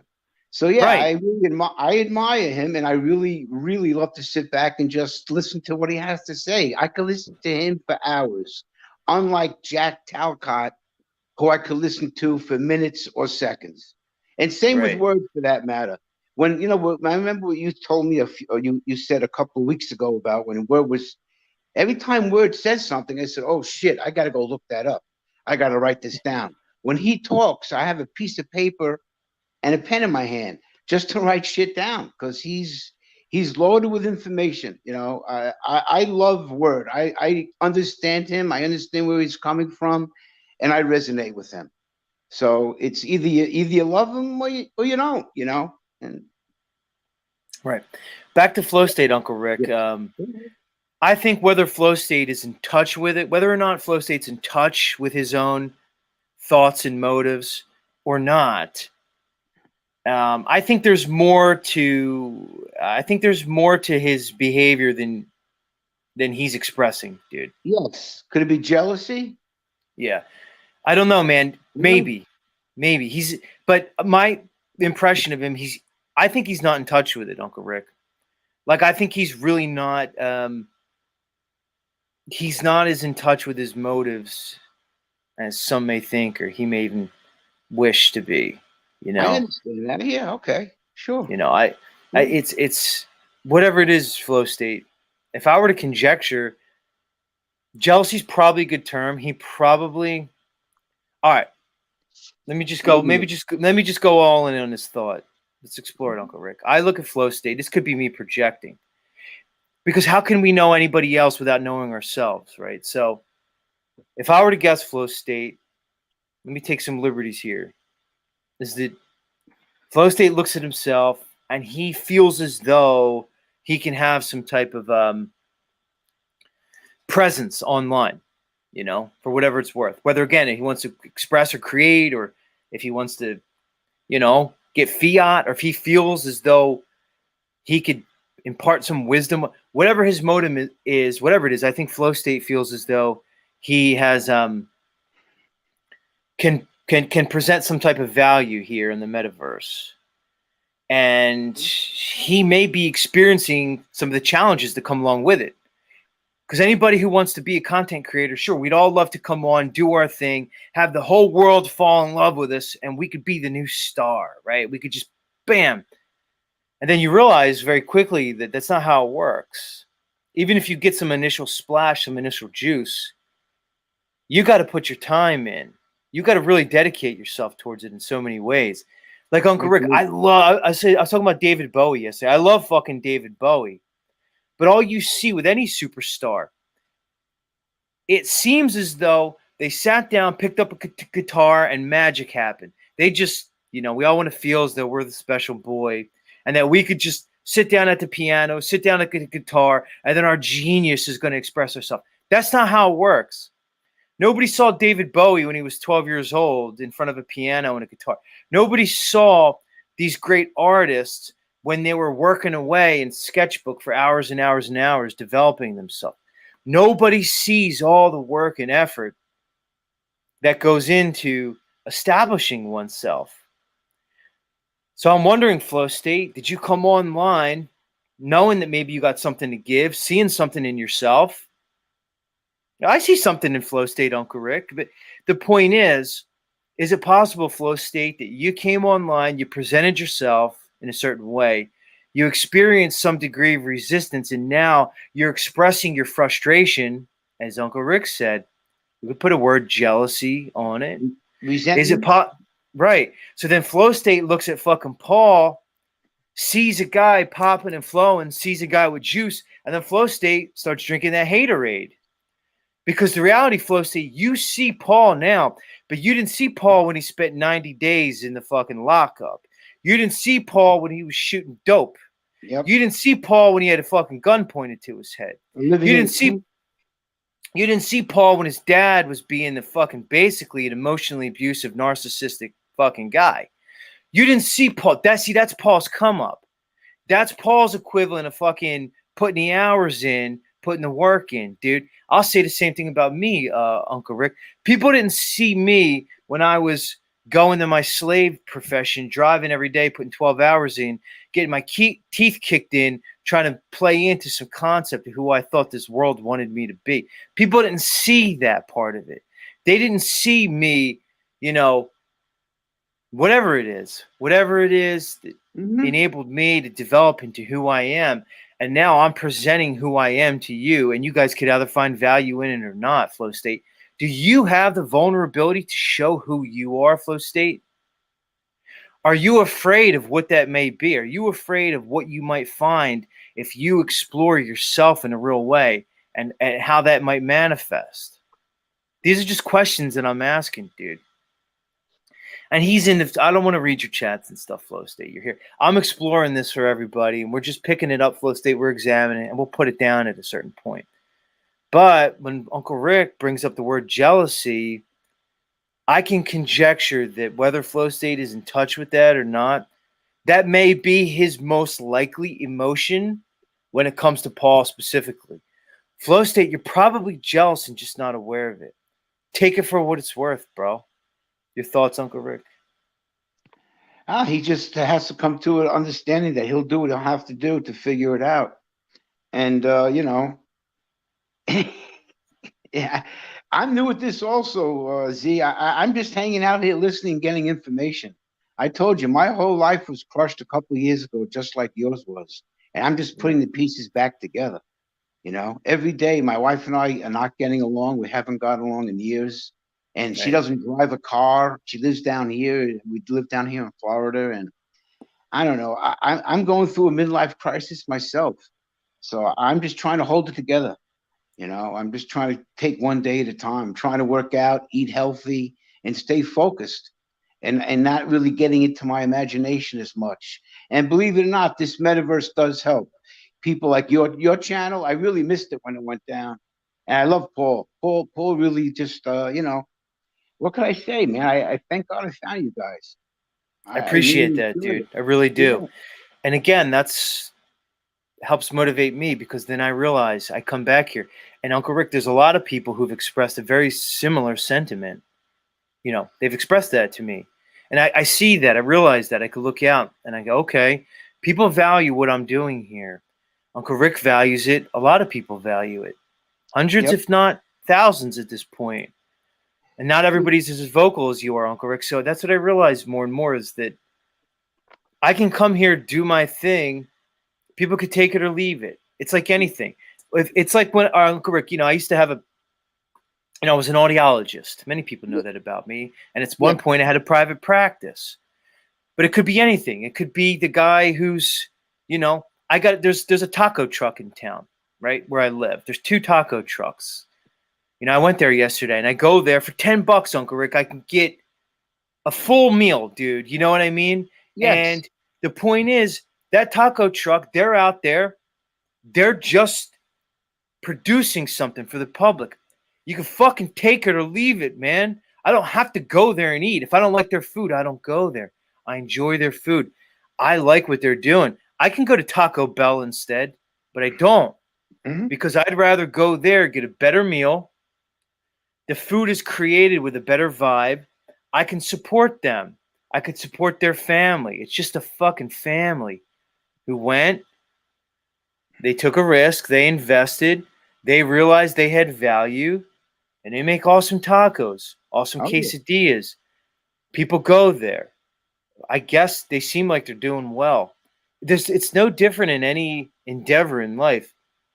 You present yourself in whatever way that is, if there's value and people find value in it, there'll be a reciprocation. There'll be a reciprocal experience. We could all grow from it, because what it really is all of us growing within the process. And that's all it is. It doesn't have to be anything more than that. And that's where it is. On flow state, I used you for content this morning, but now I'm probably going to move on in some way, and take it for what it's worth. Does he have his Anyway. own? Does he have his own channel? I don't. Yeah. He has. Yeah. He's got a channel, Okay. He's got Yeah, his thing. Yeah, I didn't know that. Okay. Yeah, Yeah. I spend limited time on here anyway. I have other endeavors besides just sitting in front of a fucking screen all day. Right. So, all right. So Uncle Rick comes here every morning. Who knows? In a month from now, Uncle Rick may find that his energy is best expressed elsewhere with another creator. Maybe not. Maybe Uncle Rick decides in his morning times he just wants to tune out. He wants to go for a jog or something. And then it is what it is, guys. Yeah. Z, usually every day I'm up at 6:30, 7 o'clock, and I try to hit the beach at 8 o'clock, depending on the tide, depending on my work schedule. But I usually exercise the first thing in the morning. I want to get it out of the way. And you have your energy. Your energy is great the minute you wake up. So I want to get it over with. So I've been doing that most of my life, man. Even before work, I used to work out at least 2 or 3 hours a day, then go to work. You got to have a system. You got to have a fucking routine every day, regardless of what's happening around you. You know what I mean? So, right. Like my routine is, I've decided I'm going to come on here and do this, because when I wasn't doing it, I was feeling a certain way about it, and I want to come here and I want to do this. We'll take it somewhere. I want to be part of the conversation. I feel like I have something to offer. Whether or not people find value in, it's up to them. No, you do, man. You have a good gift of gab, and I really understand where you're coming from. So I really resonate, Yeah. And if I'm being completely honest, Uncle Rick, when I step back for those 2 months and I'm looking at people like OTW and I'm looking at people like even fucking Talcott, and I'm watching them and I'm watching them be able to create something here. And God bless them. But the reality is, I'm going to be completely frank, I think I have more to offer, right? So I started thinking, hey, man, why am I going to let these guys come out here, present their selves without also coming here and presenting myself when I feel like I have more value? I'm sorry, Patrick. I feel like I have more value to offer to this world than you do. You're going to fucking spin it. You're going to take it any way you want. You probably feel the opposite. Or maybe you don't.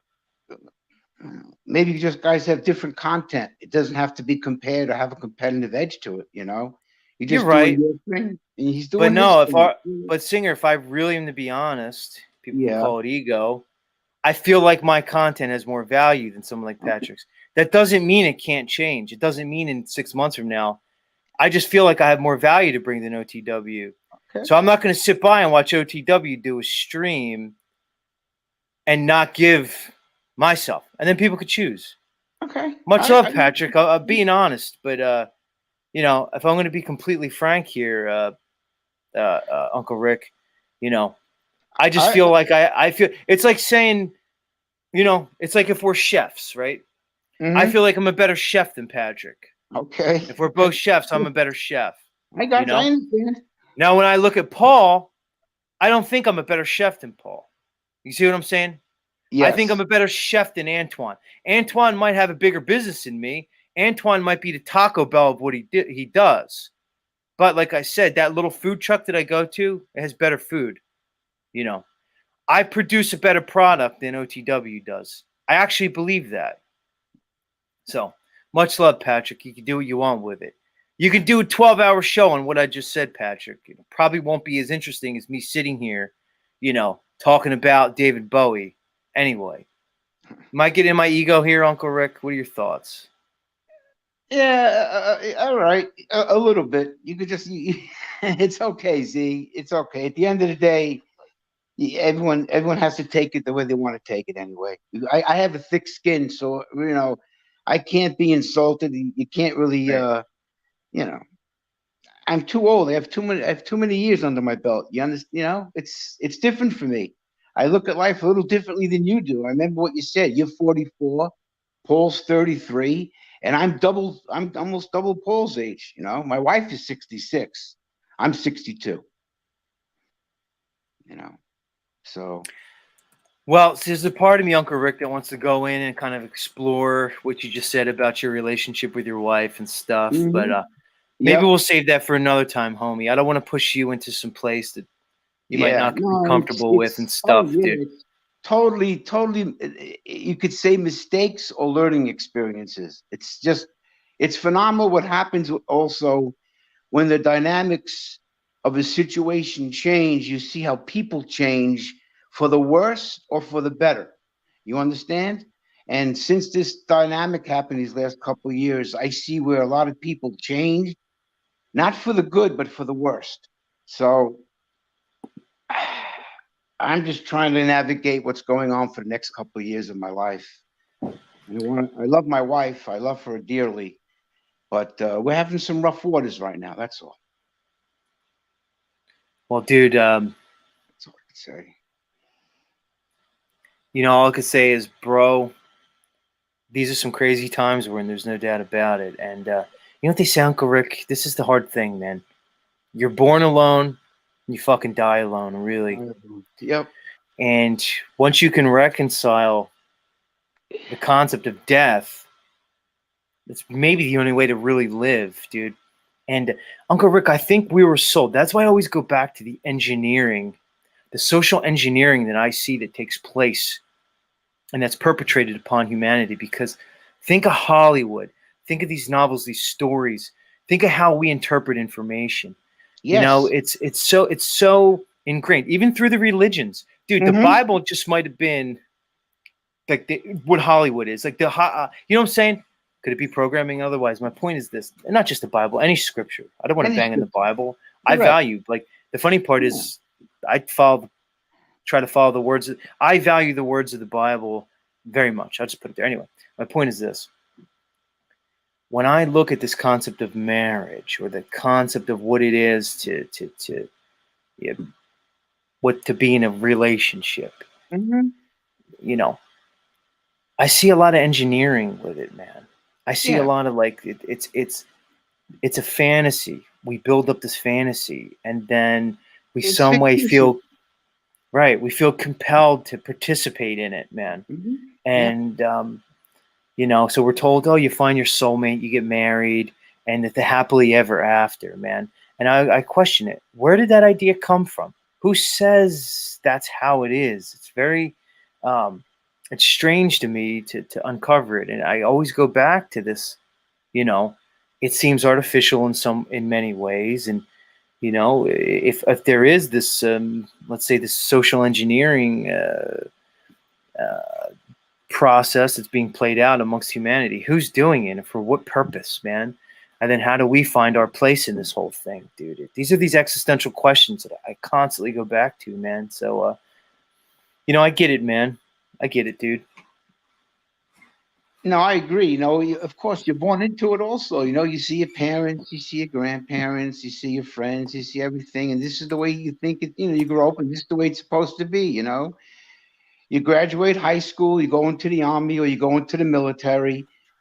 Very few people go into the skills or the trades anymore. I did. I didn't go into the military. I took machine tool technology in high school. I wanted to become a gunsmith or a knife maker. That was what I really wanted to do.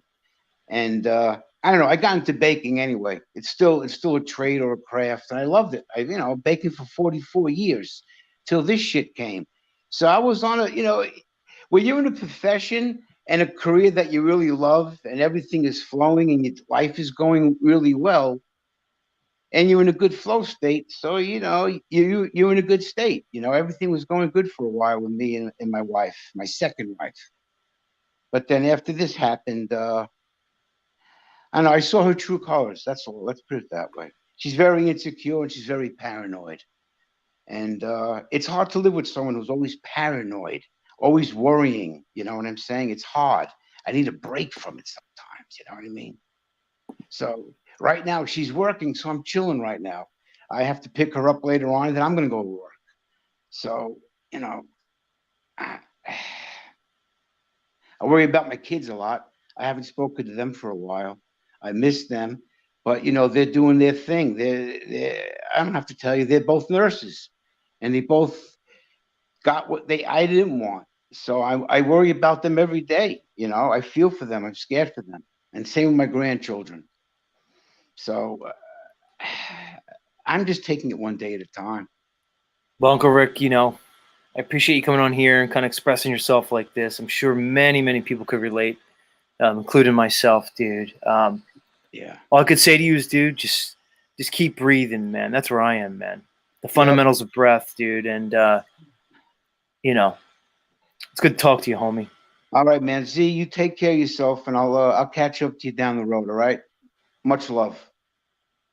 It's up to you, man. Uncle Rick.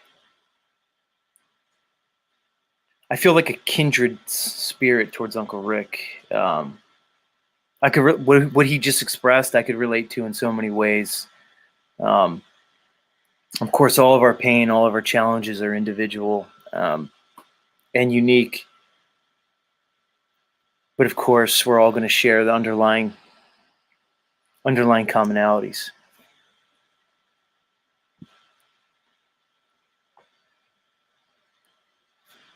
Let me get in my ego a little bit. Let's talk to Patrick. Let's talk to OTW News. Patrick, I'm objectively more talented than you. Whether or not you realize it, well, that's going to be up to you. Now, what you do with that and what I do with it is going to be our journey. Because you could do a lot of stuff in this broadcasting thing. You could find talent. Like you have Dick Freedom Grower a lot on your channel. He's fairly talented. He could speak extemporaneously. You know. He has, you know, he's got that gift of gab, dude. So maybe you could, I don't know, I'm not going to tell you to run your channel, but I'm objectively more interesting than you. I'm objectively more magnanimous than you. You understand? I bring something that you just don't have, dude. And there's really no way for you to ever get it because you're not me, you're you. It doesn't make you lesser than me. You get it? But in this arena, you don't hold a candle to me. You're basically insignificant. In this arena, with this thing. Because I'll come on here with just me in the dark and I'll just talk for fucking 10 hours, dude. Like I said, I'll just start reading Mary Had a Little Lamb. But because it's me doing it, somebody somewhere is going to find value in it. You don't have that, Patrick. You just don't. And like I said, it's okay. It doesn't make you a bad person, dude. It doesn't make you less valuable than me to humanity. It just means that you ain't got it, dude. Whether or not you could establish it at some point, probably not. In the same way, I'm not going to be able to just step on a basketball court and start fucking, you know, draining three-pointers and doing slam dunks. I'm never going to have it, dude. I'm never going to be able to do that. Just like you're never going to be able to be as good as me when it comes to this. Being interesting continuously and being able to hold an audience. You're just not going to be able to do it, man. And I'm not even really trying, Patrick. That's the thing. I don't promote myself. I'm not investing in subscribers. I don't even have social media other than a Facebook page. It's just my Facebook page from like 13 years ago that's still up. Get it, dude? So when I actually start trying and it just grows naturally, well, I guess only time will tell. But again, doesn't mean you have no value. Which means when it comes to this right here, you're of lesser value than me. You just are, Patrick. I don't really want to participate in your energy, dude. It's kind of weird how you want to participate in mine because it feels exploitative to me. So when I look at you, I feel as though you're behaving in a manner in which I'm not very interested in participating in. Being honest, everybody. A Thunder Chicken says, swing up, not down. Good point, Thunder Chicken. It's a great point. But, Flow State, I just go with wherever the spirit moves me. And the spirit is moving me to speak to Patrick right now. And let him know that in no way is he ever going to be able to compete with me. He's just not going to be able to. Patrick, I don't care if you get 100,000 subscribers overnight. I'm still better than you at this. Who knows? You might be able to grift people into thinking that you're providing something that's more valuable. But over time, it'll be shown that you're not going to be able to hold a candle to me. You're just not going to be able to, dude. So you could exist in this conflict with me, or you could just resolve it. Because you created this situation, Patrick. This is your doing. You realize it. Anybody with any fair degree of discernment realizes it. That you created this. This was of your doing. It's now just being expressed here.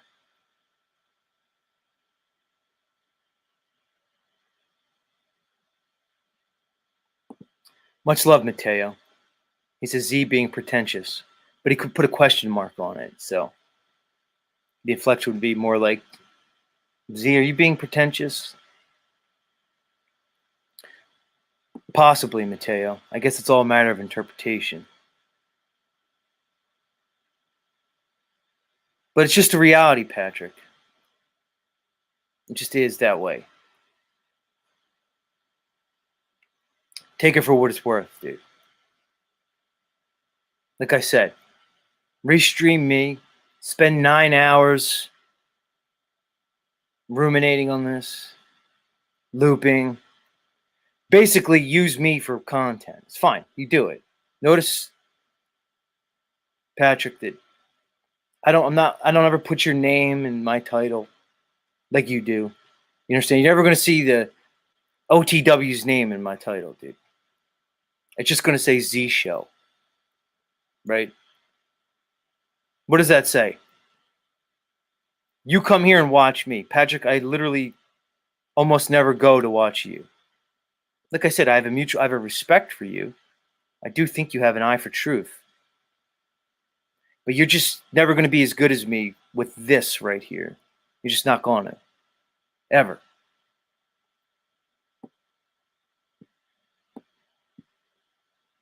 What's the chat saying? Wobbly Boost in the house. What's up, Wobbly Boost? I talked about you yesterday, Wobbly. I was basically saying how I'm trying to improve my my knowledge with geography, right? And also, I'm trying to improve with like my knowledge with certain cultures and ethnicities. Like, I don't want to just look at you, Wobbly Boost, and put you in some trope that I have of Australia. You know what I mean? I just, I want to be able to see you, Wobbly Boost, as who you are, and not just like place you into some like cartoon-like trope. I'm trying to get past that. Although the accent makes it hard, because as soon as I hear the accent, I just go into some pre-programmed idea of what like an Australian is. But you are sort of stereotypical at the same time, flow state. I could see where it comes from. There's certain aspects to you that lend itself towards the stereotype. You know what I mean? Flow state, why are you so like... What's your deal, flow state? Why are you so active in the chat? Like I like you being here, flow state, but it's like I keep looking down at the chat, I keep seeing flow state. You know, what are you talking about, dude? Talking about money and stuff. Whatever, flow. Good flow state, it's all good, man.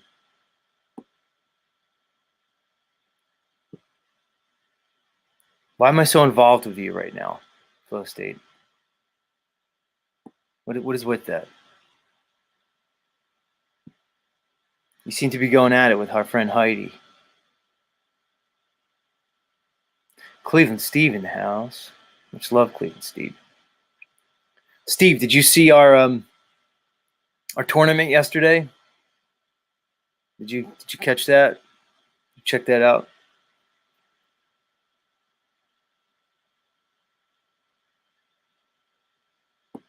I'm still riding the high of that really groundbreaking piece of content. Of course, I'm not being sarcastic at all.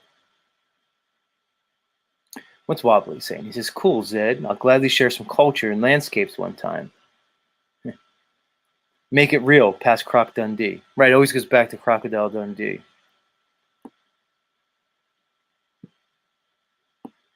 It's weird how we identify ourselves, you know. I can't help but see the cultural and engineered overlay that basically colors all of our perceptions of each other. You know? They're just tropes. Like I remember growing up, like if somebody said, oh, France, I'd have a certain concept of what a French person is. Or German or whatever. It's fucking weird. Niall.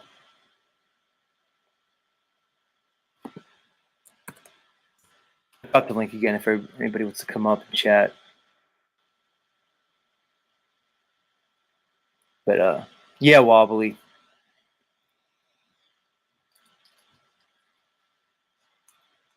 What do you think, guys? Was I being arrogant, egotistical, and otherwise towards my thoughts towards Patrick from OTW?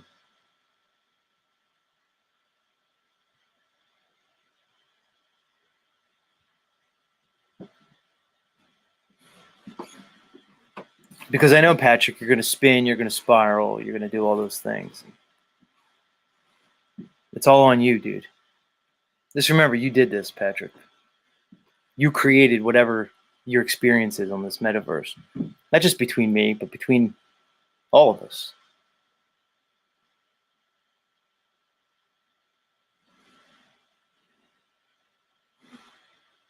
Much love anyway. Who else is here? What's up, Mateo? Much love to Mateo, everybody. He's another one like me. He's from like this Philadelphia area. So Mateo and I have certain commonalities. Not only in our behaviors and actions, but our speech patterns. Mateo's a Philly guy, so to speak.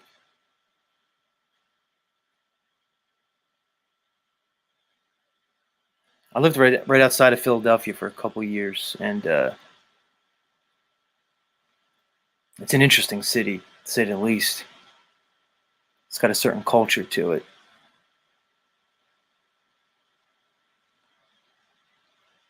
But to me, New York's the ultimate city.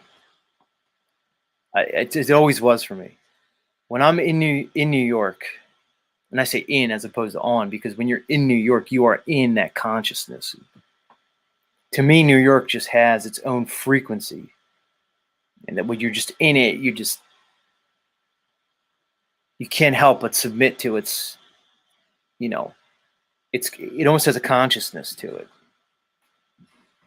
it's like buzzing to me. I actually enjoy the feeling of it because you can get lost in it.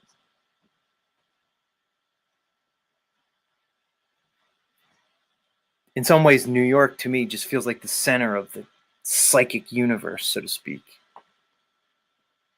It just seems like there's this like it's like the focal point of human consciousness. And that could be my American bias and my American hubris, but yeah, Cleveland Steve says New York state of mind. It really is a state of mind, isn't it, Steve? Good call on that one. State of consciousness. Uncle Rick says not anymore, Z. It's funny, Uncle Rick. I know where you're coming from there. Because when I think about it, I romanticize it. Like I think about, for me, when I was younger, in the 1990s, again, it was before the internet became part of our whole collective consciousness. It still had that human vibe to it. Uncle Rick, I like watching old movies, like even if it's a Scorsese movie, or I was watching this Andy Kaufman documentary the other day. And he was basically a New York staple. And I like watching these old movies and videos of New York where you can kind of get the feel of it, man. You had the graffiti art everywhere, those old taxi cabs, the way people were, the way people interacted, there's something about that whole thing that, it appeals to me. The whole New York art scene and stuff, that whole weird bohemian vibe. I don't know. There's an allure to me, there's an attractiveness.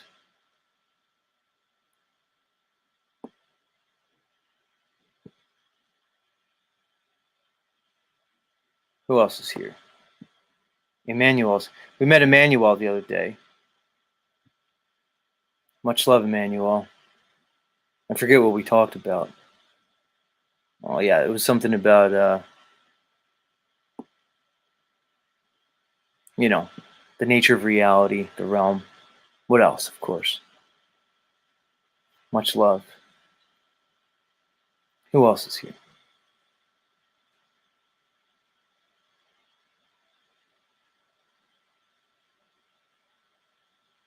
Somewhere in time. Much love.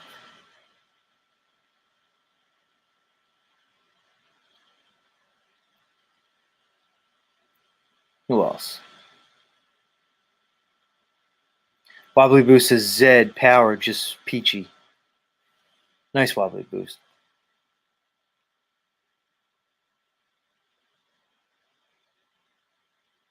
Some new faces here.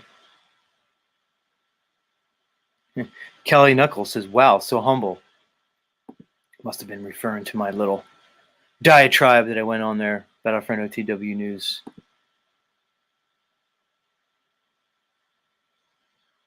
Well, it's really not about humility. It's about reality, isn't it? Can we just say what is reality? Or at least my interpretation of it. I mean, I can concede that's my perception. My perception is not necessarily reality, but either way, I'm going to say it. Because otherwise, I'd be playing into some fear that I, in some way, need to participate in some game that somebody else is creating. So Patrick from OTW is going to create a little game where he feels like we need each other, or at least I need him. And then I could either choose to play his game or not. In essence, I'm not going to turn over my agency to that. It feels like an ultimatum to me. So we could all play our little games. You can call it arrogance or hubris. In the end, it's really just our perceptions.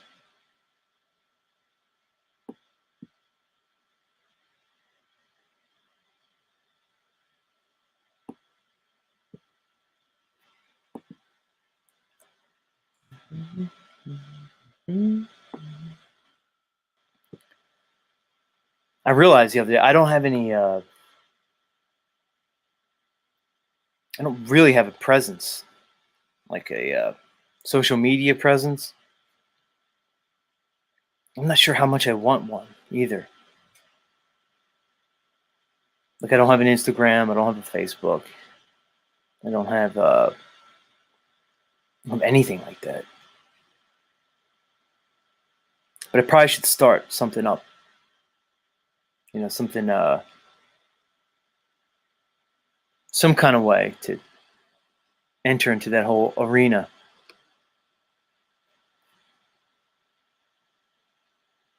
Where do I start, guys? Give me some ideas.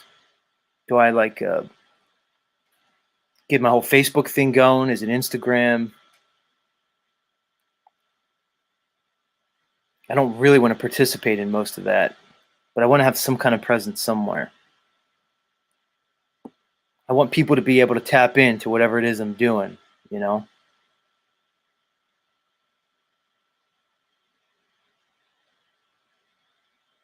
What's wobbly? He says social media footprint is a headache. Right. Because wobbly, I feel like if I start pushing this whole thing, if I start pushing, I'm probably just going to become frustrated with the process. But at the same time, you know, I want to have some kind of presence, some balanced approach to it. Now, I was thinking that. It's funny now. You see, Lyle says clip the best parts of the show and put it on Instagram and TikTok. I think that's what I'm going to do, dude. I almost went back. I'm probably going to go back and do it.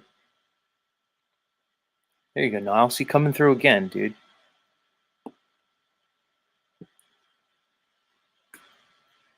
That's what I was going to do, because it really is about the nuggets. It's like I said yesterday. You know, we went from doing a fun little goofy, stupid, you know, tournament. Who's the sexiest man in the Truthiverse? Which, when you really think of it, guys, it's absurd on its face. I know it's absurd, but it leads to stuff. It brings you into the unknown place. That's where the process comes in. And then, boom, pull the nuggets out. Hit people with the nuggets. But yeah, no, that's what I was thinking is go, clip the parts out, throw them on Instagram, throw them on TikTok. And then people could participate any way they want. Hard Hats says he's driving his rig and listening to you. Nice to see you're up and at it again. Take it easy. Much love, Hard Hat. Right back at you. That's Jay. Jay says, we all know that you, Z. We all know that you. I'm not sure what you mean there. Jay Kraft says, beanie merch. You might be on to something, Jay. You could play up the whole beanie thing. A lot of the reasons I play the beanie is the way my camera is here. Like I don't have a receding hairline at all. It's one of the lucky things I have going about me. Mostly based off, you know, because I'm Italian. So I held on to my hair and my hairline. But that being said, if I sit here without the beanie, it's a big forehead guy thing. Which when I look in the mirror and see pictures of myself, I don't see like a big forehead. But here I see it. So yeah, it's a little bit of a vanity thing. You know. So I put the beanie on. But I have my hair. For what it's worth. Who cares, you know?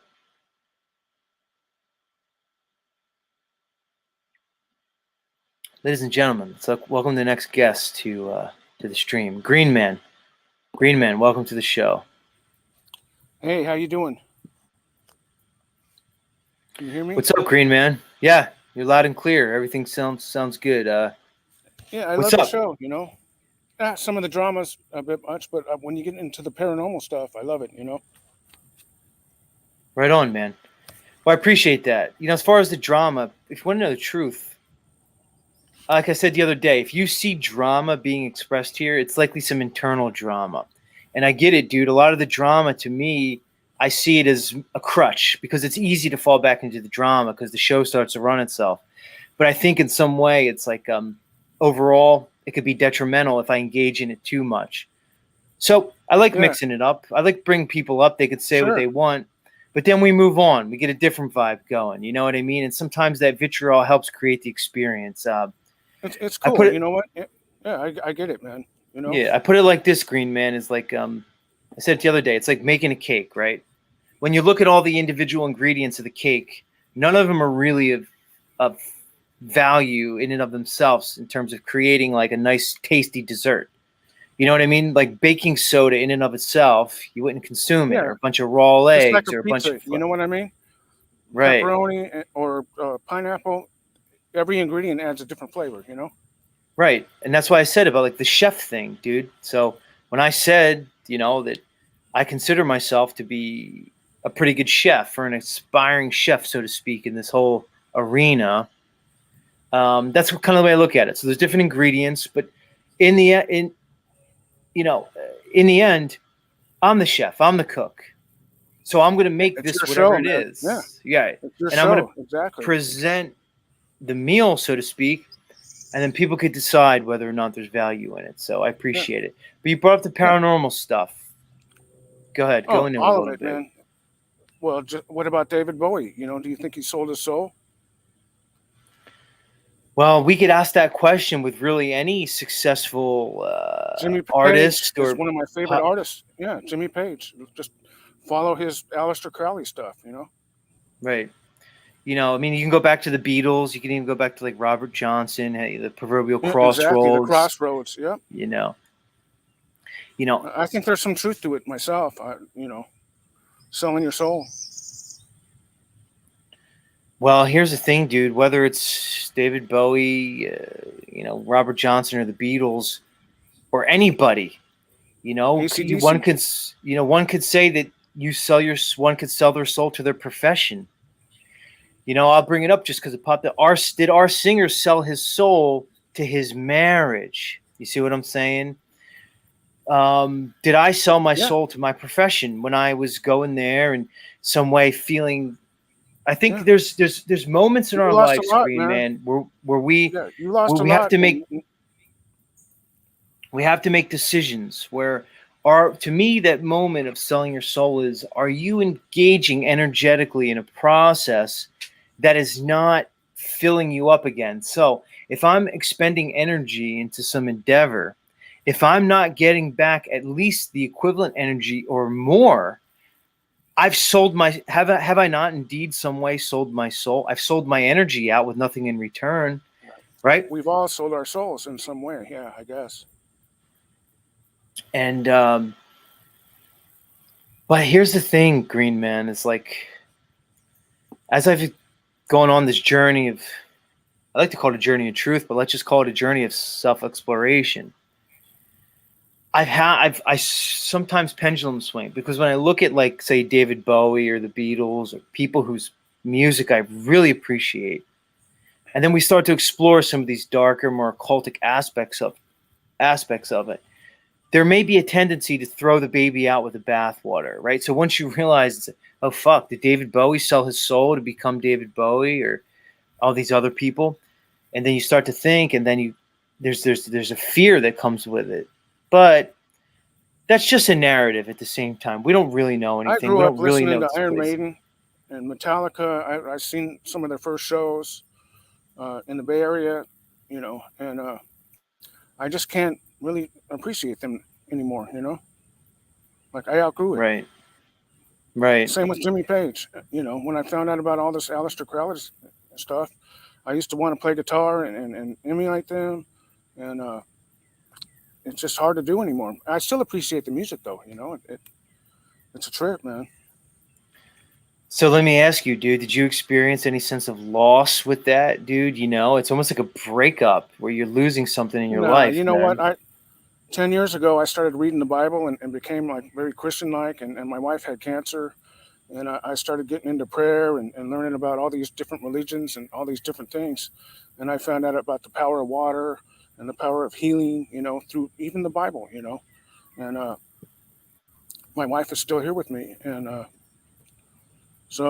but some of this Christianity, like these people won't even stand up to these fake nuns and over at the Dodgers, like uh, religion kind of is a hoax to me now, But I still study these monks, the Salian monks and these Buddhas and even the Indian swamis and stuff like that, Like I studied it all. Well, give us something, man. What was your takeaway after exploring all those different topics? When I learned about hermetics, you know, and the number one principle, like you talk about flat Earth or globe Earth. Uh, yeah, I think that we live in God's mind, you know.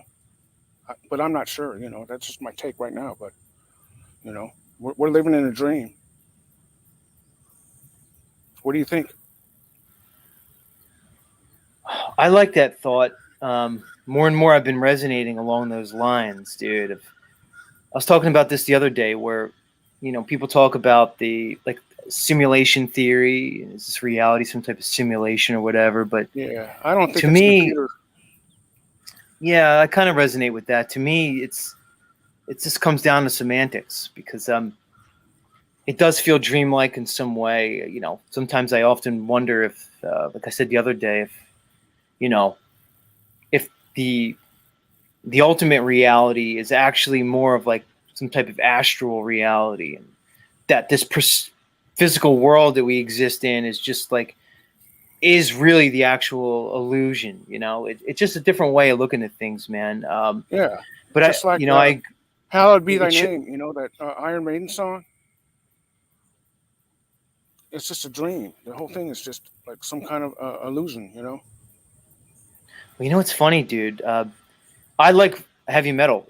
I know you said you've turned away to it, but like sometimes if I'm in a certain headspace, a certain mood, I'll put on like Judas Priest, Iron Maiden. I really love Judas Priest like a lot, dude. Judas Priest is probably one of my Yeah, favorite I quote liked a unquote couple of their bands, dude. songs. Yeah, And I could tap into that energy, man. It's like anything. I like to disconnect Breaking the from Law. yeah, breaking the law, breaking the law. I like Yeah, there's like 2 or 3 Judas Priest albums that I'm yeah. I really never in owned love one of with, their man. albums.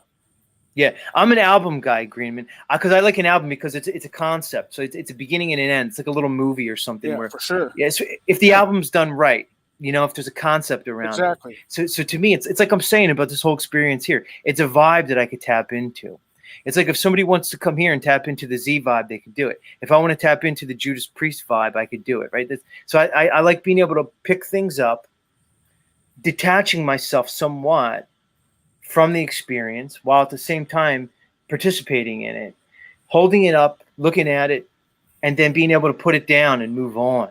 It's just the way my Yeah, just personality like is. So the old albums that sometimes, we had. You know, you could pick up an album and it had a whole vibe to it. You know, back in the day. But we don't have that no more. right, you don't see that, man. That's why I really like certain artists. I'm really interested in the artistic expression here, because Yeah, there's, I loved it in all. the I loved end, the blues. You know, even right, all of the music, really. Even Frank Sinatra. You know.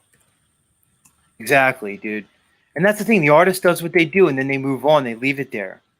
Other people really decide what the value is But if you look at the because Rat Pack and Sammy mhm. Davis Jr., I mean, he was into Satan. You know, like, it's a trip, man.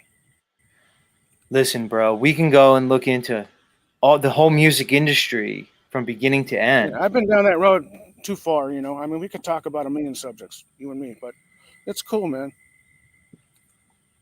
Look, when I look into the whole entertainment industry, here's the thing, Green Man. I get where you're coming from because we could look at it and it could become the whole soldier soul for rock and roll, satanic thing. To me, I get that narrative. I can see that whole aspect of it. But at the same time, I could literally see there's something about me that's where I am in life, dude. I'm more and more able to look at things in a way that's less dichotomous, that's less binary. It's just where I am in life, man. I could see it because, okay, Yeah, we sold our soul to rock and you roll. People graduate. sell, Yeah, yeah, people sell their soul. Okay, maybe, but also there's the other side. Are they? Maybe they're just a struggling artist who, in some way, has a talent and they made it. I don't know. There's so many ways to look at it, homie. It exactly. really Yeah, is. they're obviously, you know, that's so true what you say. Did you All see right, Out of the listen. Shadows? No, no. What is that? Outoftheshadows.org, or it's a show about Hollywood, about how the whole occult industry affected Hollywood. The guy was like a stuntman and a director, and they banned it from Facebook and YouTube. It was about 3 or 4 years ago. It's a very interesting show about how the media takes. You already know all these things anyway, but it's a good presentation. Out of the shadows, out of shadows. Yeah, you should check it out, man. Nice. The guy man. was, yeah, and he breaks it down, and he does it in a Hollywood type way where he's driving fast cars, they're doing stunts, and then he breaks it down into Aleister Crowley and other types of things. You know, like it is a trip, man. But anyway, I've been watching your show for a while. When you disappeared, I wondered if you got kicked off or whatever. And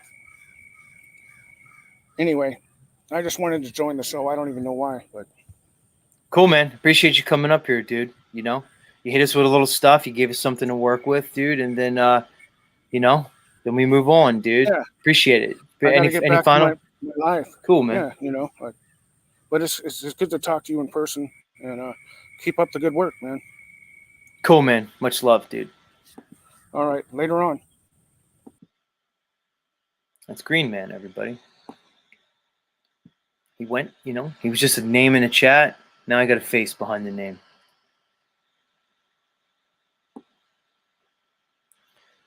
Yeah, guys. So like I was just looking, like OTW streaming, Yurt Fellow streaming, and that's cool. You know, that's what it's all about. I'm not gonna sit here and like it just comes off as like a bunch of like immature kids like fighting over like the sandbox. It's like we're all looking at this little sandbox, and then we're just trying to say like who's going to be the king of the sandbox. Guys, there's a whole beach. There's a whole fucking world. We're going to sit here and focus on this little sandbox. It's crazy. I'm not doing that with you guys. It's not going to happen. The truth is I don't need to. I don't want to. I have no desire to do it.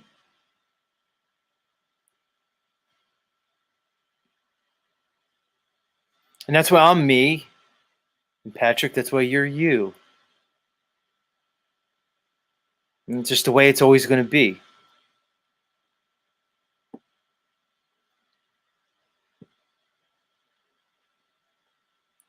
No Despair Bear in house. Coming from Kentucky.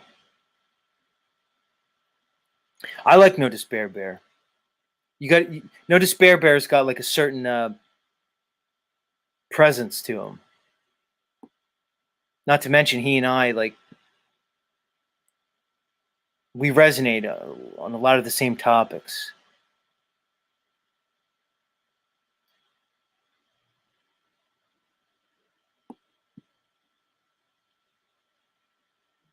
Niall's still here. Niall, you ever think about like doing? Niall, you don't have a channel or anything, do you? I don't think so.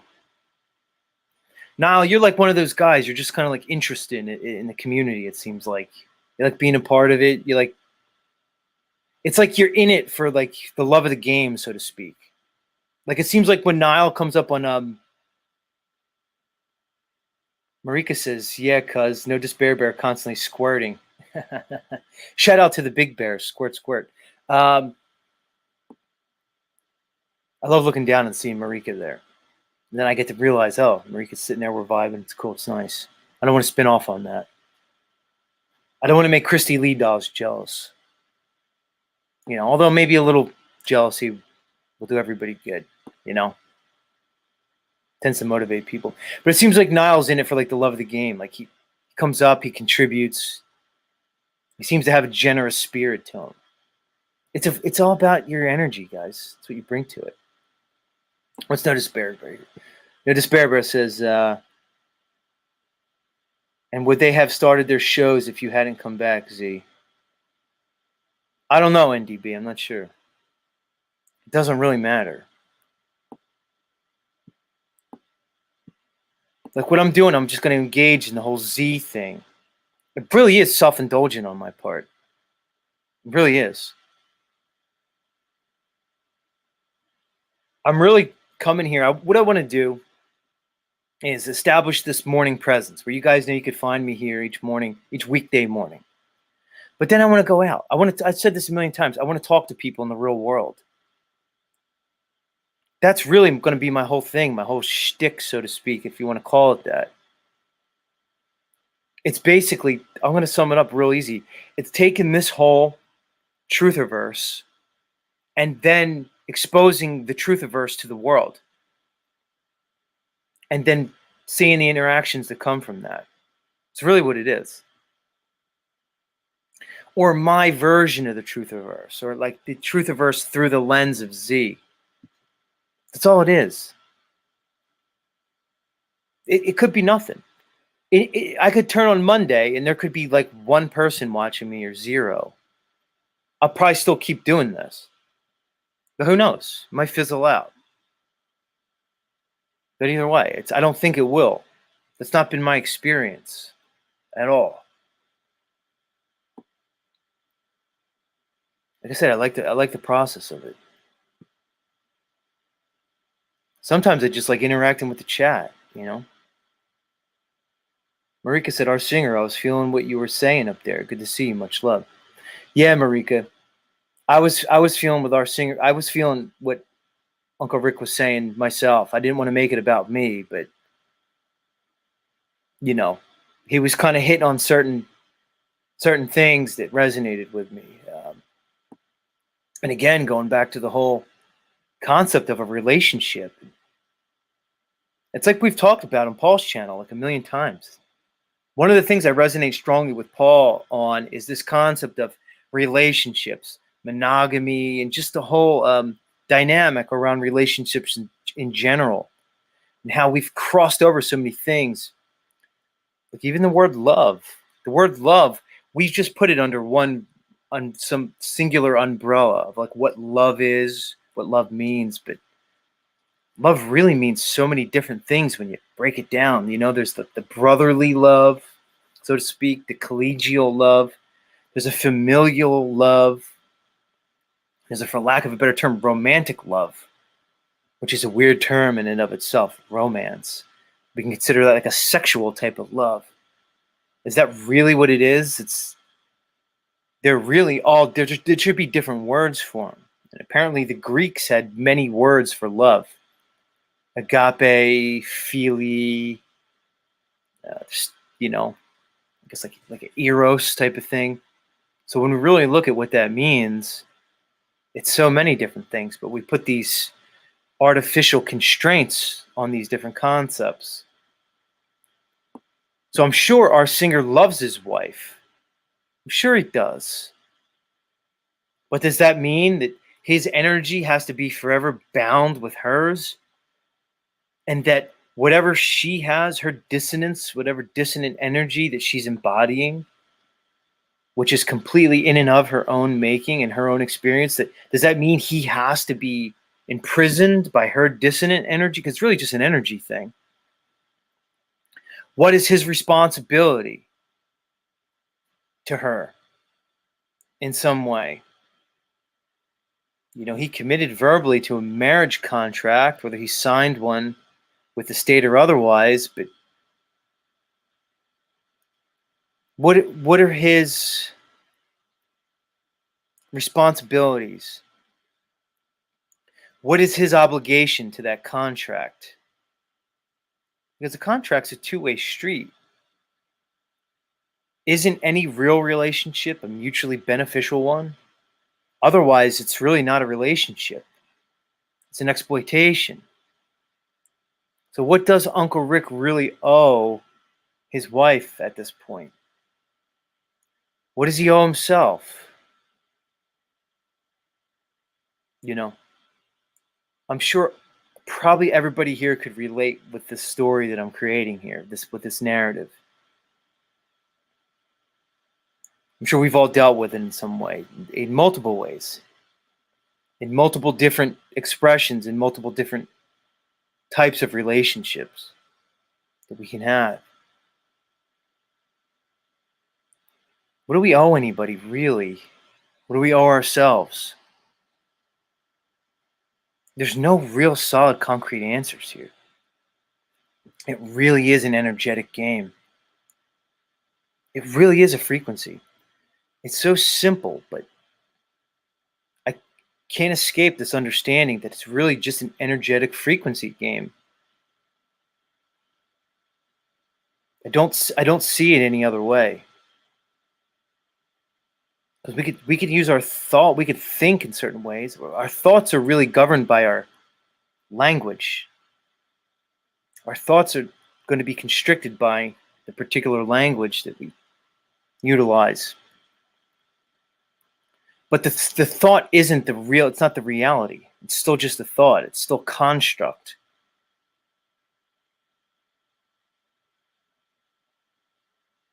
Mateo says, allegiance to your spirit. What's up, Mateo? How have you been, Mateo? Some of you may remember our friend Mateo. It's good to see you here, Mateo. Much love, dude. Hope you're well. Rick J in the house. Rick J says, love is your natural state of being. Fair enough. Laurie S says, it's a resonance. Right, it's a resonance. I've said this before. I'll say it again. It may be all about resonance. I look at the concept of energy, right? And when we look at the mechanics of certain types of energy, whether it's electromagnetic energy, whether it's acoustic energy, any type of energy that we could observe, we could test. When you look at energy in this realm, we're given a concept that the energy is always self-limiting, right?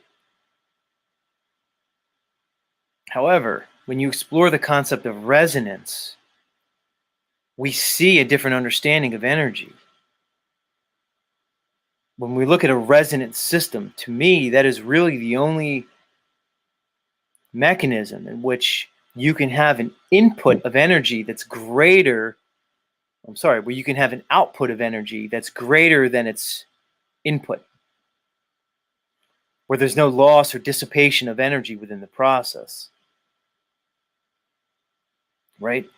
To me, that's a true understanding of resonance, where the output is greater than the input. To me, that's what it's all about, man. I always use this example, right? Look at a guitar. You pluck the guitar strings, and there's a certain intensity to that energy. But when you take that string and you put it on the guitar, the intensity is increased. That sound got louder. By what? There wasn't any other further energy inputs along the system. It was the resonant qualities of the system itself that increased that energy. And again, you could bring it to electromagnetics if you want.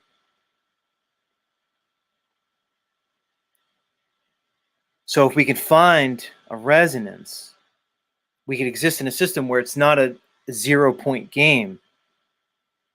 We could look at it in relation to our interactions with each other. If we build ourselves, if we create ourselves, if we mold ourselves into a certain state of being, it seems as though then we bring ourselves into a particular state where we can resonate with each other. I think that's where true growth happens. Real growth.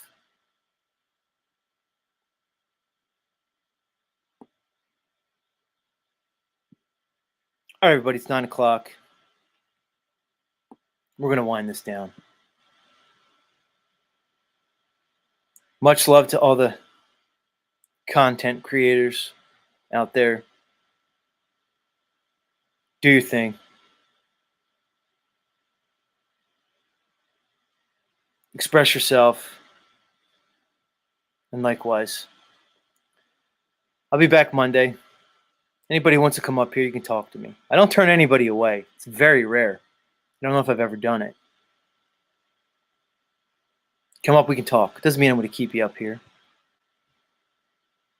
Doesn't mean I'm going to get rid of you.